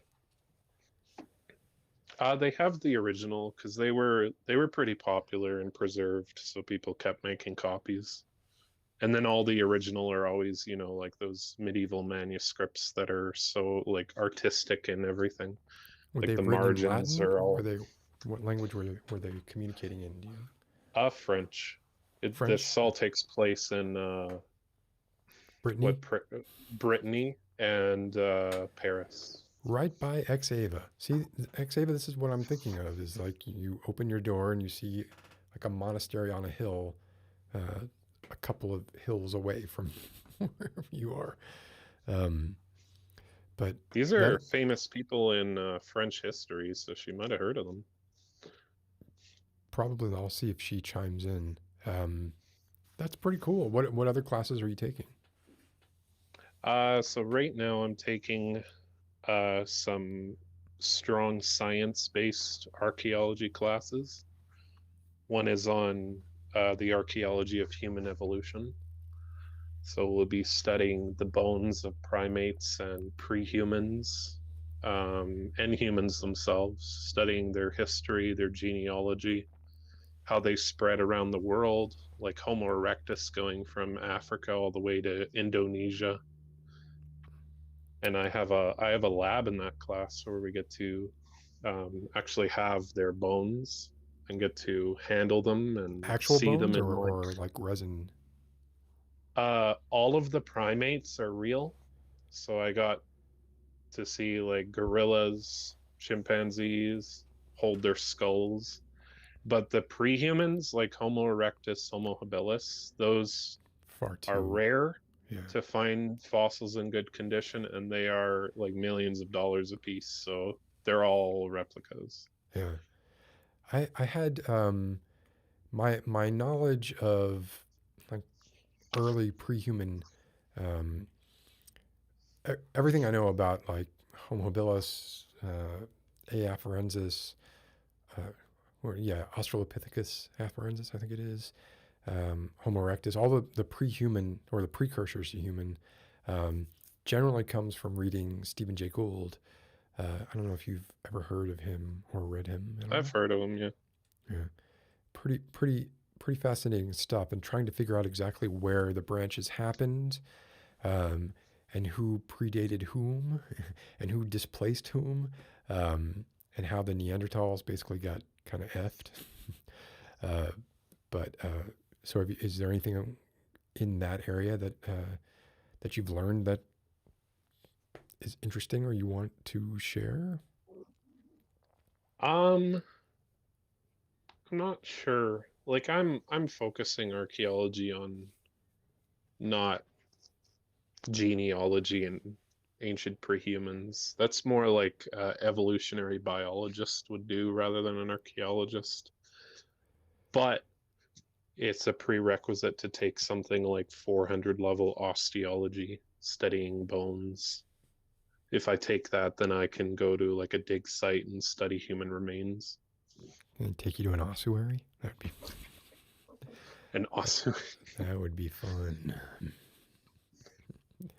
Um, so what is your? I know you've told me what your goal is, but can you tell me again, like ultimately what your degree? so I am doing a Bachelor of Arts in Archaeology. And I'm looking to get into first before grad school. I want to do cultural resource management, CRM for short. Most people in archaeology do this. I would work for either a local or provincial government, or I'd work for like a mining company or an energy company, anything. In Canada, in all the different provinces and territories, if you want to buy land, like rural land or commercial land that's either unused or currently or has never been used, like let's say mining operations, Cameco or some company wants to dig, they will need to send in, before they can do anything, they have to send in field surveyors, archaeologists to go and walk Right. around and see if Make there's sure any that there's sites nothing. and artifacts. Yeah. And if there is a significant amount, they are not allowed. Absolutely not allowed. Um, And if you look at a map of Saskatchewan with all the listed, the province I'm from, with all the listed sites that they've found, it's enormous. There's thousands. As in People sites have that were settled. denied, sites that were denied work to be done or things to be built because they were of historical significance. Sites that were denied is a lot, but sites that found things is like 20 times more. If So it's even not significant, they may just do a brief excavation and then let them use it. Like if they Gotcha. find bones and that, they'll dig them up and move them. Gotcha. And then if no T-Rex skulls come up, then they're like, okay, all right, go ahead. There's a lot of Tyrannosaurus Rex in this country, though. Yeah. Man, that is pretty fascinating. What is it? There's a. Have you heard of the show called Detectorists? Detectorists? No, I haven't. Yeah. Oh, it's one of the guys from the original. Oh, there's we just fell. One of the guys from the original Office did it, and it's just basically about a group of metal detectorists who go around and butt heads with. They're trying to find like the next Sutton Hoo or the next major sort of archaeological dig site. And it's about the sort of clashes between the more official archaeologists and people who, for instance, in the case that you're talking about, there's one episode where he was hired to kind of scout this site to make sure that it was okay to build on, and he found something and was presenting it and saying, "Oh, we can't build here. There's stuff that's important here. This looks like an Iron Age settlement or something like that." And they were basically like, "No, you didn't see that." Kind of like slipping them a tenner or whatever, and being like, trying to buy off the people who were trying to stop them from building. I'm sure that doesn't happen. I'm sure there's no corruption at all in any of this. There is. It's usually like a fight between Aboriginal people in Canada and archaeologists. So like burial sites or sites that are sacred in some way. Yeah. Yeah. So like the Keystone Pipeline. Some of the most resource-rich places in this country are places that are of high elevation, and those are typically spiritual sites. So there's lots of fighting to get control of those resources for mining. Where does the Keystone Pipeline, was that planned to go through Saskatchewan, or did that miss you all? I think that's through Alberta. It's primarily Alberta. Alberta already paid $1 billion into that project, and now it's been postponed, canceled. I don't know. For 8 years, and then it'll come back up, and who knows? I think it's a waste of money. Alberta should just diversify. They need a good tech industry. Oil and gas are the only stable and strong industry that province ever had. They never diversified. So they don't have other than that, they have like a very minor bit of a rising video game industry. You have a few offices there for that. Other than that, there's not much. You just have farming, and in the modern day, farming is not. Alberta, it's not going to make you much. Is Edmonton in Alberta? Yeah, that's the biggest city. So that's where Ubisoft is. Or second biggest city, sorry. What's the biggest city? Calgary. Oh, okay, right. Okay. So that's where Ubisoft is, in Edmonton. That's where my ex-boss was from. Even Rooster Teeth worked in Edmonton for a while. Oh yeah, had some work with people there. There was. A lot. Mass Effect was developed in Edmonton. I think BioWare Edmonton, or one of the Mass Effects. I don't remember which one. So you're locked. You're kind of locked in with the weather, right? It's pretty. Yeah, it was a week ago, it was -5 degrees Celsius. I don't know what that is in Fahrenheit. Cold. That's pretty mild. That's like I go outside in a hoodie and I'm fine. But and then it showing all off. of a sudden is -35, So now it's which is like -35? yeah, which is like if you're outside for more than 30 minutes, you might get frostbite kind of Uh, level. do you ever do anything like ice fishing or any of the like I did as a particular? kid. Yeah. I kind of hate winter, honestly. Yeah, me too. All right. If I would love to envision a future where America, Canada, and Mexico would all just be like one big union or country, and And I just could kind of just go migrate based south. on season. Because honestly, if not for the United States not having our level of socialized medicine, I probably would move to the US where it's warmer. Well, that's a big, yeah, uh, that's arguably one of our biggest hurdles, right? That's uh, one of the most embarrassing things about the U.S. is how we handle healthcare. Well, I mean, man, like I've had injuries before. Like I had a knife stab me in my toe like a year and a half ago. Nearly split my toe in half vertically. Uh, I didn't pay anything to get that fixed. Huh.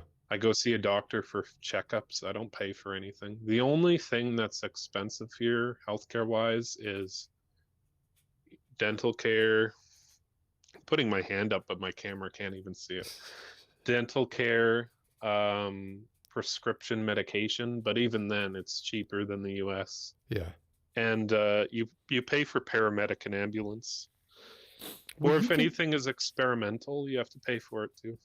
Yeah. I mean, in the U.S., if you get good health insurance, then you're fine. But the problem is that obviously not all people can get good health insurance. Olevi is Well, asking if Olevi is asking. honestly, before COVID, you guys had like 50%, was it, of your populations can afford a $400 emergency, and now it's like 80, 70 or 80 Yeah. with Yeah. COVID.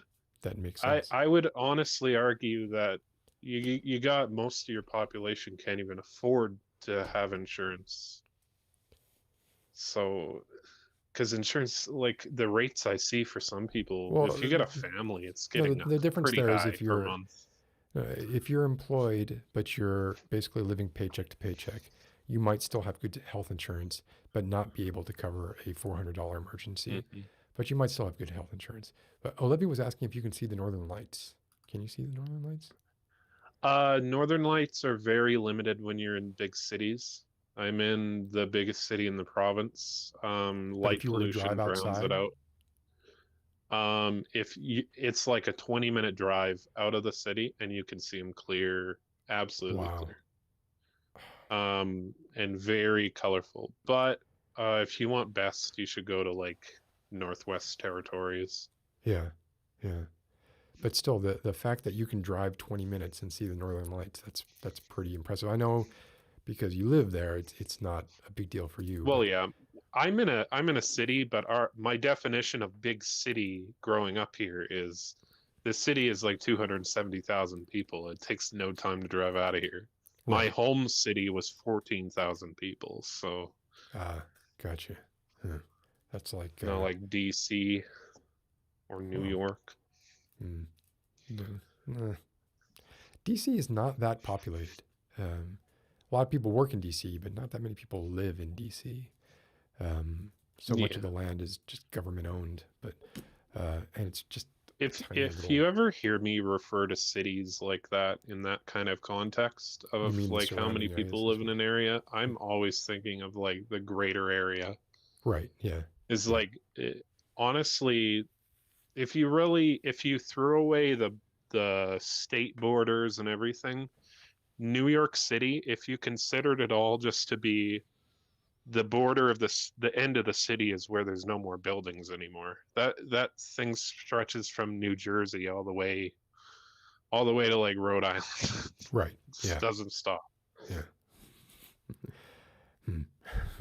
We don't Um, experience that much. You can drive for like this trip between my home city and here is like just hours of empty.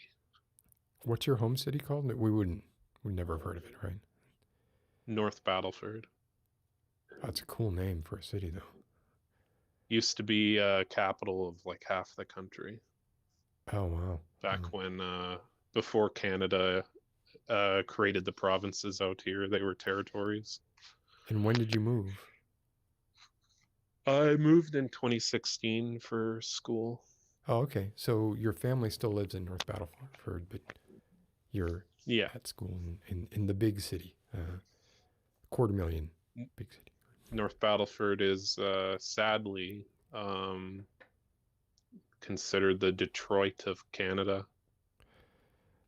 By that, do you mean that like its industry has failed and there's no? Its no... industry. It had this big like farming, but not just farming, but farming tech industry. Dead, completely dead.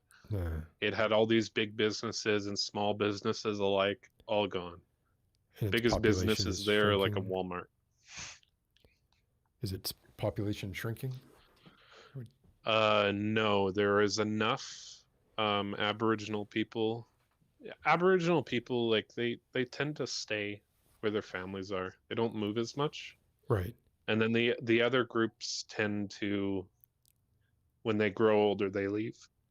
And then there's enough immigration that comes in that keeps it at the same population it's been since the 50s. But where's that immigration coming from, I wonder? Everywhere. We accept... Like, we had a long period of time when I was growing up, we get immigrants from India, the Philippines, Pakistan, Serbia. I guess what I'm saying is like Detroit its population is faltering because it's not someplace you want to go to because you won't be able to find work, right? So I guess I'm just wondering, why are people immigrating somewhere where they can't find work, right? So, there are jobs here, but most of the jobs here aren't anything substantial. They're very minor trades. We will have a lot of advertising and opportunities pushed to attract people from other countries to come to Canada, and then they'll come here. Yeah. But even a lot of the immigrants, when they move here, they don't stay here. They go to the bigger cities. This is something being pointed out now that, yeah, of course I didn't realize, but I think Canada just in general, like a lot of people are immigrating to Canada, right? So they got to go somewhere. We get about 280,000 new people a year in Canada, I believe. Well, you have the space, though. Fairly healthy rate. Yeah, that does seem fairly healthy. Huh. We have almost 40 million. Would you say that you're a proud? I mean, you have a Canadian flag up behind you, so you're a proud Canadian. Would you say? I mean, I kind of see our country as fairly weak in many respects. Like, I like a lot of the cultures and history and people, but like every government we have, no matter what party is in power, seems to be incapable of dealing with any kind of crisis or problem. We take forever to invest in ourselves. We have a second world economy. Despite being a first world country, we're almost entirely like an agriculture economy, which we can't compete with countries like Japan and South Korea and the US. So do you want to leave? I would never like give up citizenship, but I would like to like live somewhere else for a while. Like, but Canada's just to see the world. Canada's very lenient about that, right? Like, I mean, they're not like, you can leave and come back. They don't. Well, yeah, I'm not just am I in Canada, I'm in the Commonwealth of Nations. It is fairly easy for me to get a visa, a permit to go and study, travel, or work for a while in like Australia, New Zealand, the UK, any of even India being part of the Commonwealth. Yeah, that's something that I feel like obviously America is a little, because of isolationist policies, right? we don't quite, except with the UK, we have a special relationship with the UK. It's very hard if you're an American unless you have some kind of skill and degree that's really valuable to even immigrate here. Yeah. Bummer. Yeah. Michael, is there anything that you wanted to ask about or anything you wanted to talk about apart from what we've already talked about? God, so many topics have come up in the months I've been on that chat.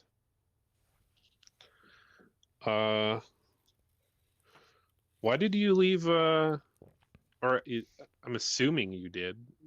You left the video game industry, right? Yes, I did.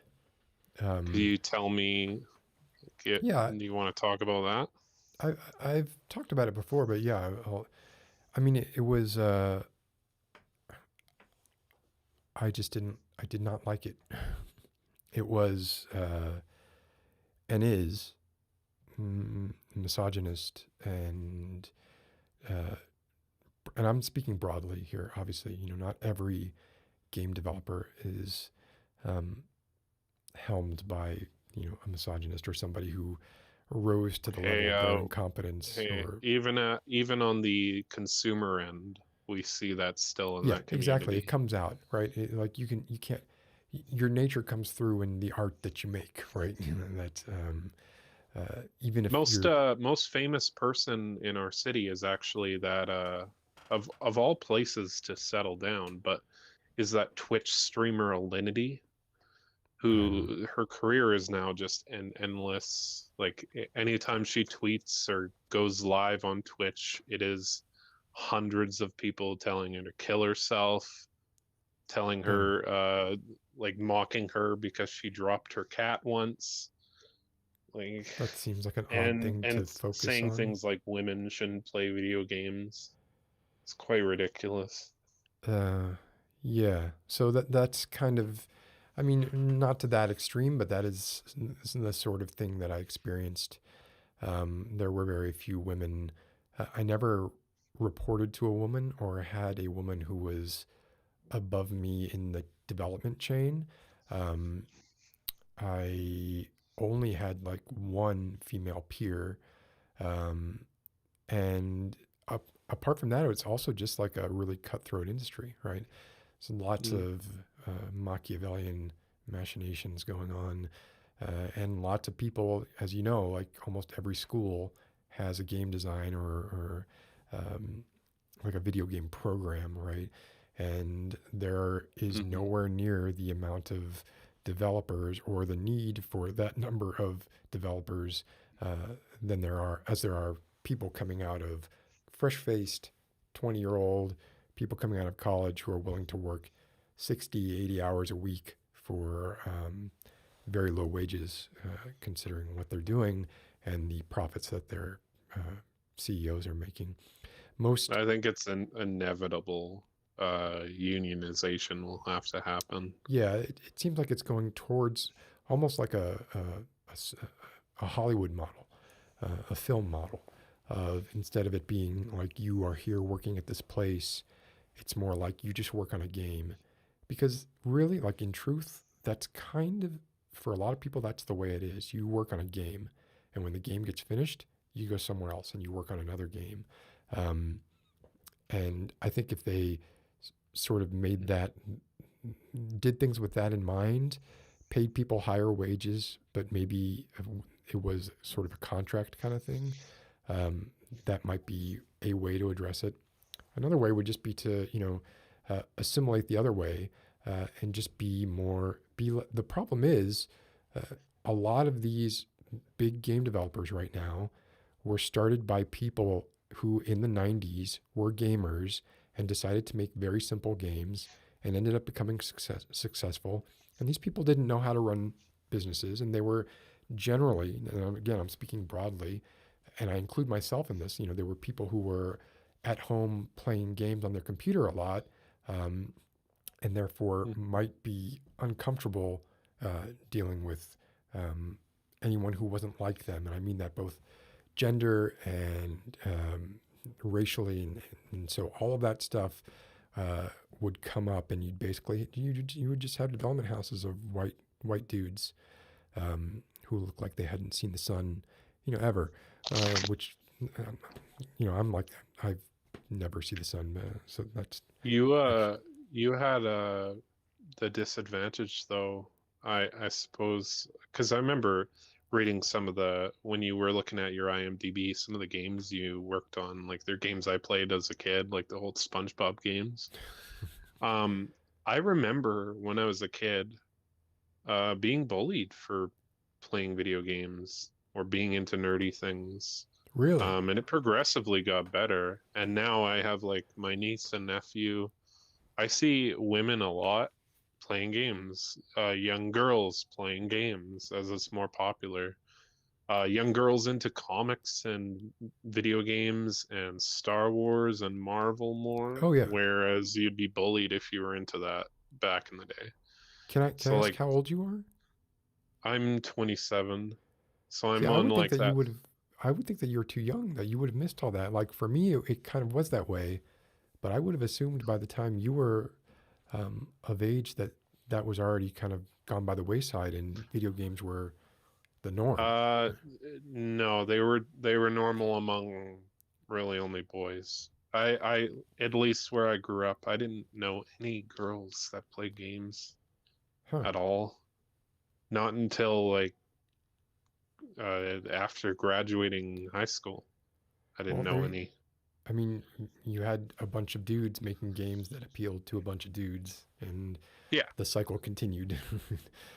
but those games that were made to appeal to dudes managed to appeal to women too in some Some, ways. It's just like they just need to be exposed to it at younger ages, and then they can develop that attachment and interest in it. Like yeah, my niece now is playing games like Stardew Valley, and she's playing typically like male-oriented games too, like shooters, right, fighting games, things like that. yeah. Um, yeah, I guess I'm just saying there are certain things that go along with. They're pretty much right in line with the gender stereotypes, of Mm-hmm. the days of yore, right? And the games reflect that. And then the parents are adhere to those rules, and they buy the ColecoVision or the Sega Genesis for their son, and buy something pink for their daughter, and it just continues Hey, that and way. in South Korea, from what I've been seeing of their youth, uh, more and more of their females are playing video games, and more of their men are into fashion and wearing makeup. So, yeah, good trade-off there. That I think that's uh, it's like swings and roundabouts, right? Like I mean, I don't. I certainly, like with my kids, definitely try not to impose any kind of like gender stereotypes, or push anything. Like I just ask them what they want, right? Like I don't presume to know. um, and they're both all over the map, and I think that's the way that it should be. Hmm. But anyway, yeah, we got off on a tangent. Yeah, so the reason that I left the games industry was basically because um, well, it was twofold. It was that I was uncomfortable continuing to work in that environment, even though I had for a long time. And it was that it was just, I was tired of uh, basically what felt like low grade abuse. There was always like this implicit threat that if you didn't toe the party line, that's fine, because there's 500 20-year-old kids who will take your position, right? And even if we have to Hmm. hire 3 of them, that'll be fine, because we can pay 3 of them less than what we're paying you, right? So it was just not something I wanted. It was something I was looking to get out of for a while, and it took me a while to find an area where that was on the East Coast, because I didn't want to leave the East Coast, that kind of had a parallel skill set, or could utilize a parallel skill set, and recognized that, hey, the skills that you got making games are applicable outside of games. So other Hmm. people had to take games seriously in order for me to be taken seriously, and that didn't happen for a long time. But I think broadly it is happening more and more. Would you ever return and work in like an indie kind of studio? Smaller Maybe, staff, maybe better maybe, controls. maybe. Money is always the thing there. Like I, Hmm. I, I think I have a little bit of PTSD when it comes to stability. Um, I always felt like in the games industry, I was always looking over my shoulder around Christmas time. You know, there were always layoffs, like and everyone always feared layoffs, and that was just kind of ingrained into everybody in the games industry. Is yeah, layoffs happen, and they're not uncommon, and they generally will happen around the holidays because we get you to ship the game in time for Thanksgiving, and then we kind of don't need that many people, and we ramped up to get this game out the door, and now what are we going to do with all these people? Well, you're going to lay them off. um, so, yeah, I enjoy the stability of where I am now, and I think that, and I also now I found that I didn't like playing games as much anymore when I was working in games, ironically, and I feel like I've recaptured my love of games that I had prior to going into the industry. And that's not to say I didn't play games when I was in the industry, but I just didn't feel the pull that I feel now. It almost felt like a chore because you had to be up on, what the latest games were and what the newest, hottest diegetic way of showing health was. All the different design elements that would be incorporated. You were expected to kind of be on top of all that stuff, and it became a chore. Yeah. Um, so yeah, that's I might at some point, if it was the right game, the right place, the right time, and all that stuff. But I Go I work don't see with it happening. Bethesda again. Um, Or ZeniMax Studios, wasn't it? You I worked mean, I on Elder Scrolls Online for a bit, hey? for years, yeah, for like 5 years. Mm. Um, there's a lot about that I loved.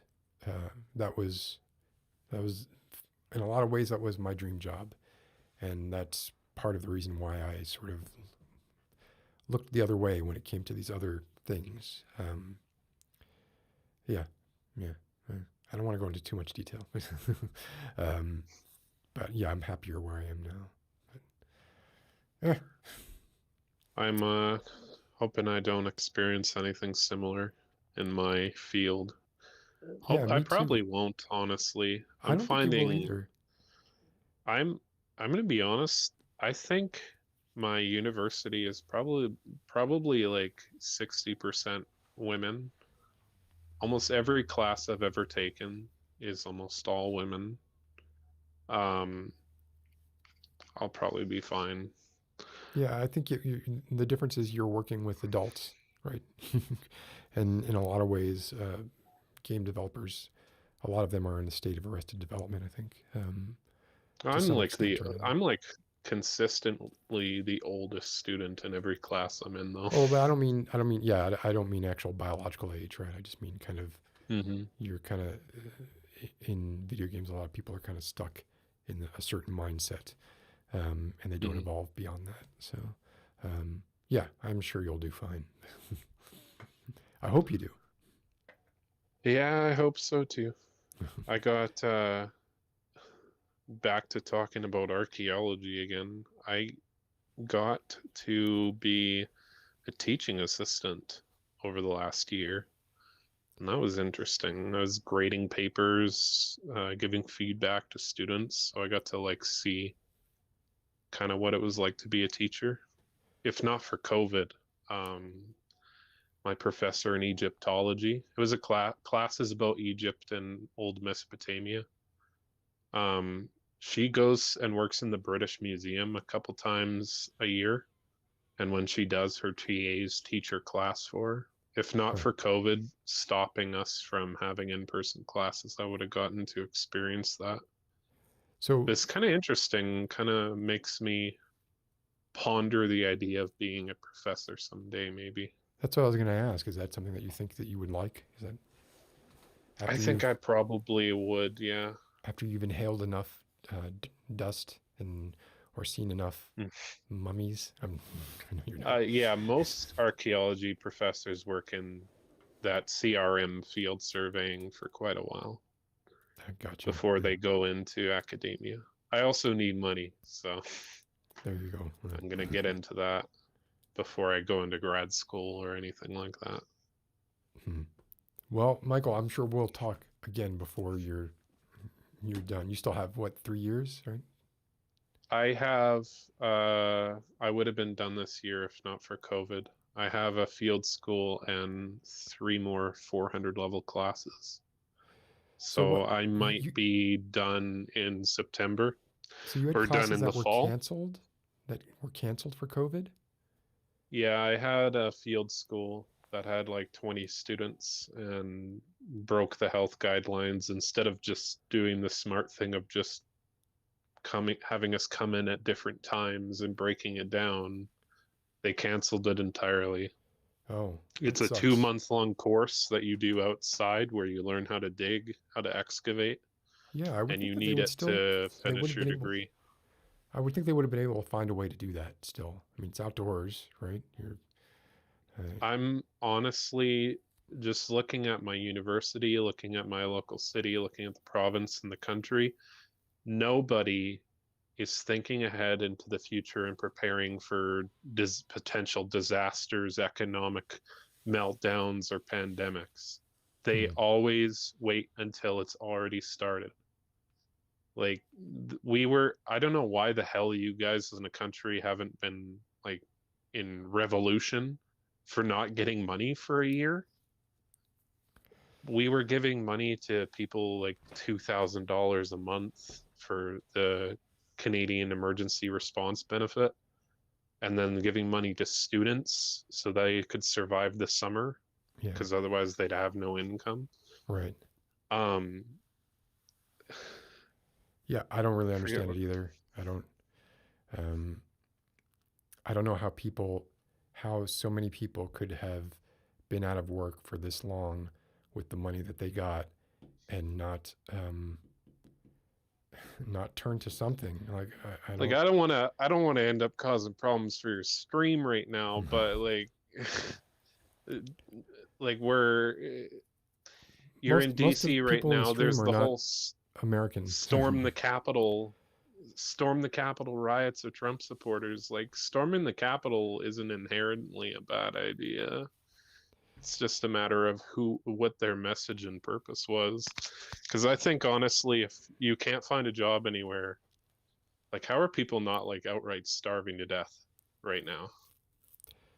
Like they can't pay rent. They have next to no money to buy food and household supplies. Like that's at the point of like you have a morally justifiable reason to have an uprising. The whole point of giving money to people is to avoid an uprising. Well, yeah, I don't want to get into that too much. Yeah. I do I don't appreciate think sadly, I don't think anyone is able to get into that on the internet very much right now. Yeah, yeah. Well, actually, it's more because like that's something that I would want to do an entire stream about, and not Oh yeah. just kind of ad hoc try and talk about it.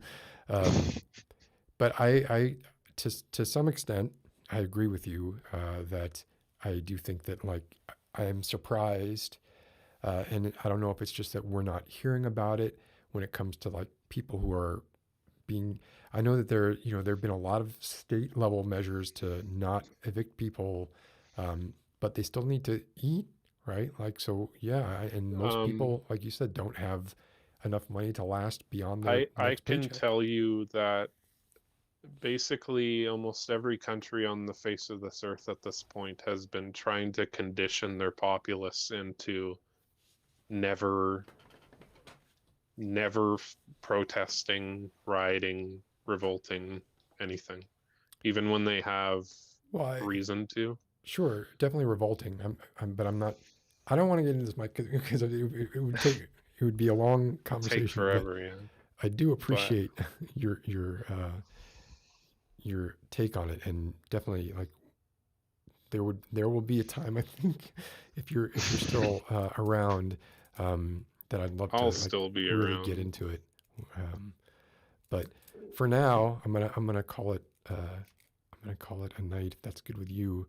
And well, I'm gonna go a little bit longer, I think, but I appreciate the conversation as usual, really, and I'll talk to you in the chat or again soon online if you're good. Mm-hmm. Always nice hearing from you. You too, Mike. Thanks, and take care and stay warm. I will, because if I go outside, I may die. It's like minus 38 now. Yeah, don't go out. Don't do that. All right, bye, Mike. Bye. Yeah, I didn't want to sort of casually start getting into the subject of insurrection. But thank you, Michael, for here. This is to calm anyone who had thoughts of insurrection. Instead, just listen to the post-it being taken off the microphone. I mean, it is true. The truth is, the unfortunate,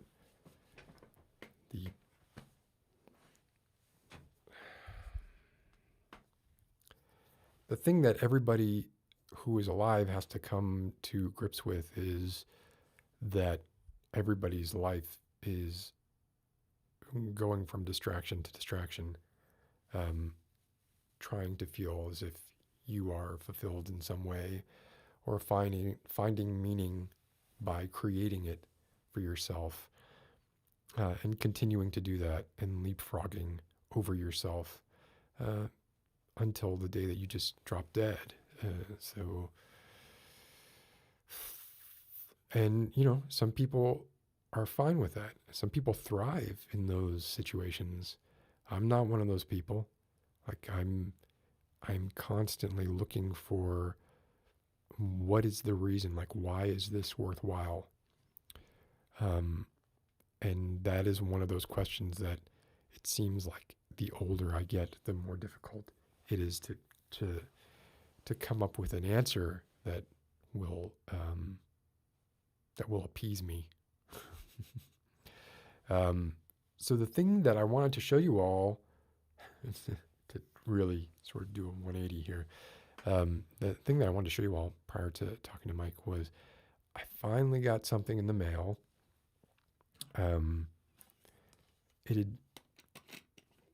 don't know why it took so long. I know people who reached this goal 3-4 months after I did and got this thing,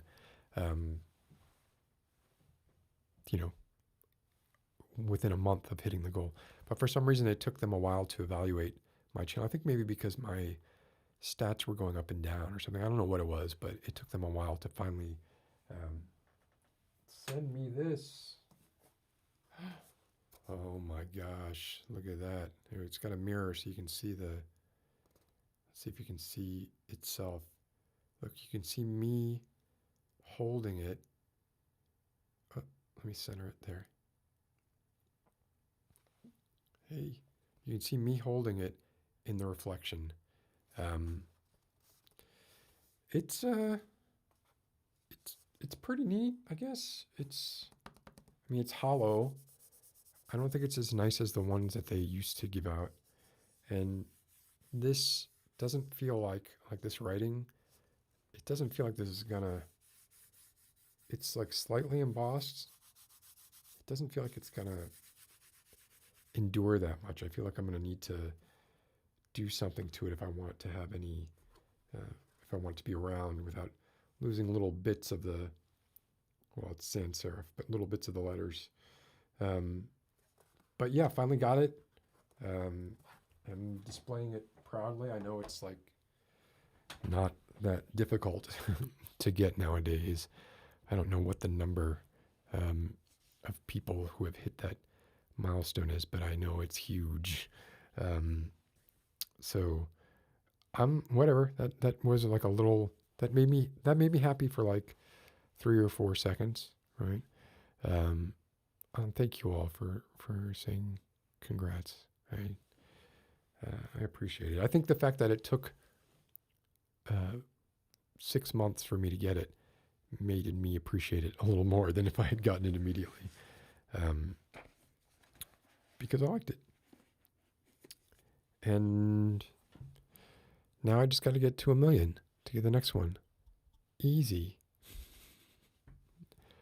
I'm already up to 102,000 in just 4 months. At that rate, I will never hit 1 million. I wonder if you can bestow your channel. I wonder if you can like legacy your channel to a family member and just have it keep going on throughout your lineage for as long as YouTube is around. That would be cool. I was going to read from Master and Margarita, but I'm a little tired, actually, so I may just sort of call the stream for tonight and hopefully get back on the ball next week. I feel like I came into this one, didn't really have a plan, was just kind of winging it. I can't do that. I need to get organized. But I hope that everybody is doing well, and I hope that you all. I know it's like the dead of winter. Well, actually, COVID numbers are down, at least in the U.S. now, down to like 3,000 deaths a week. I think from a high of 4,000. So there's some good news, according to that press conference that I was listening to a little earlier this evening. Q. Yeah. I loved Resident Evil 7. I'm not a Resident Evil fan, but I loved what they did with Resident Evil 7, and it looks like they're kind of going along the same lines for Resident Evil 8. So yeah, I will definitely, I say definitely, I got to get a PlayStation 5. So there are some things that need to happen in order for me to actually stream that game. Namely, I need to get a PlayStation 5. I do intend to do that. I don't know how long they're going to be in short supply, but the game's not coming out till April, so hopefully I can get one by April.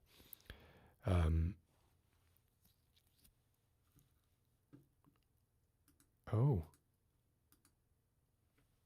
I didn't know this. That's pretty great.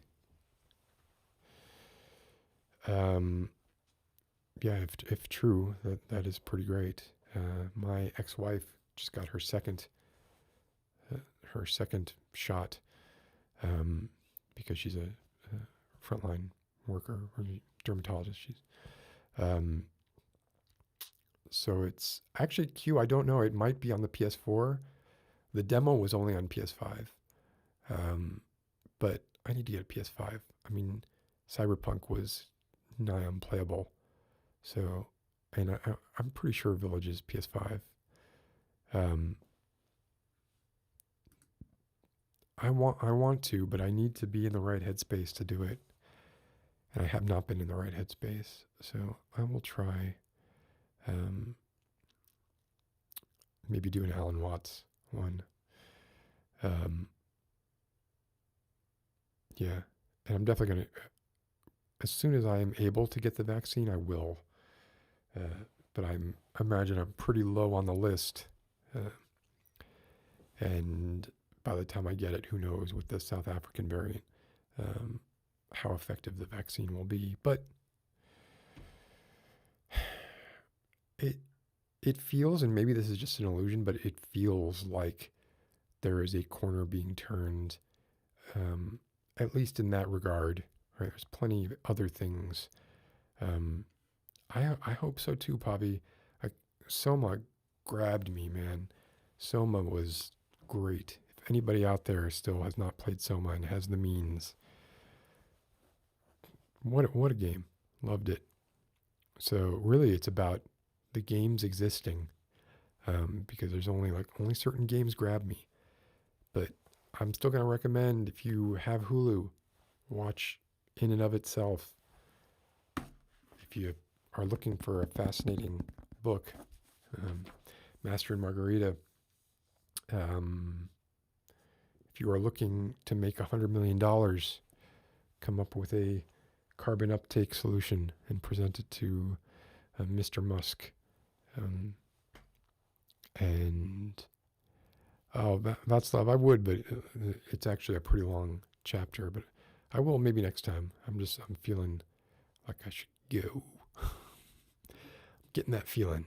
But I appreciate you all coming along. Here we go. The end music. And I hope you have a good rest of your week. I would, but I'm not feeling well either, Pavi. I would. And Václav's already read the book.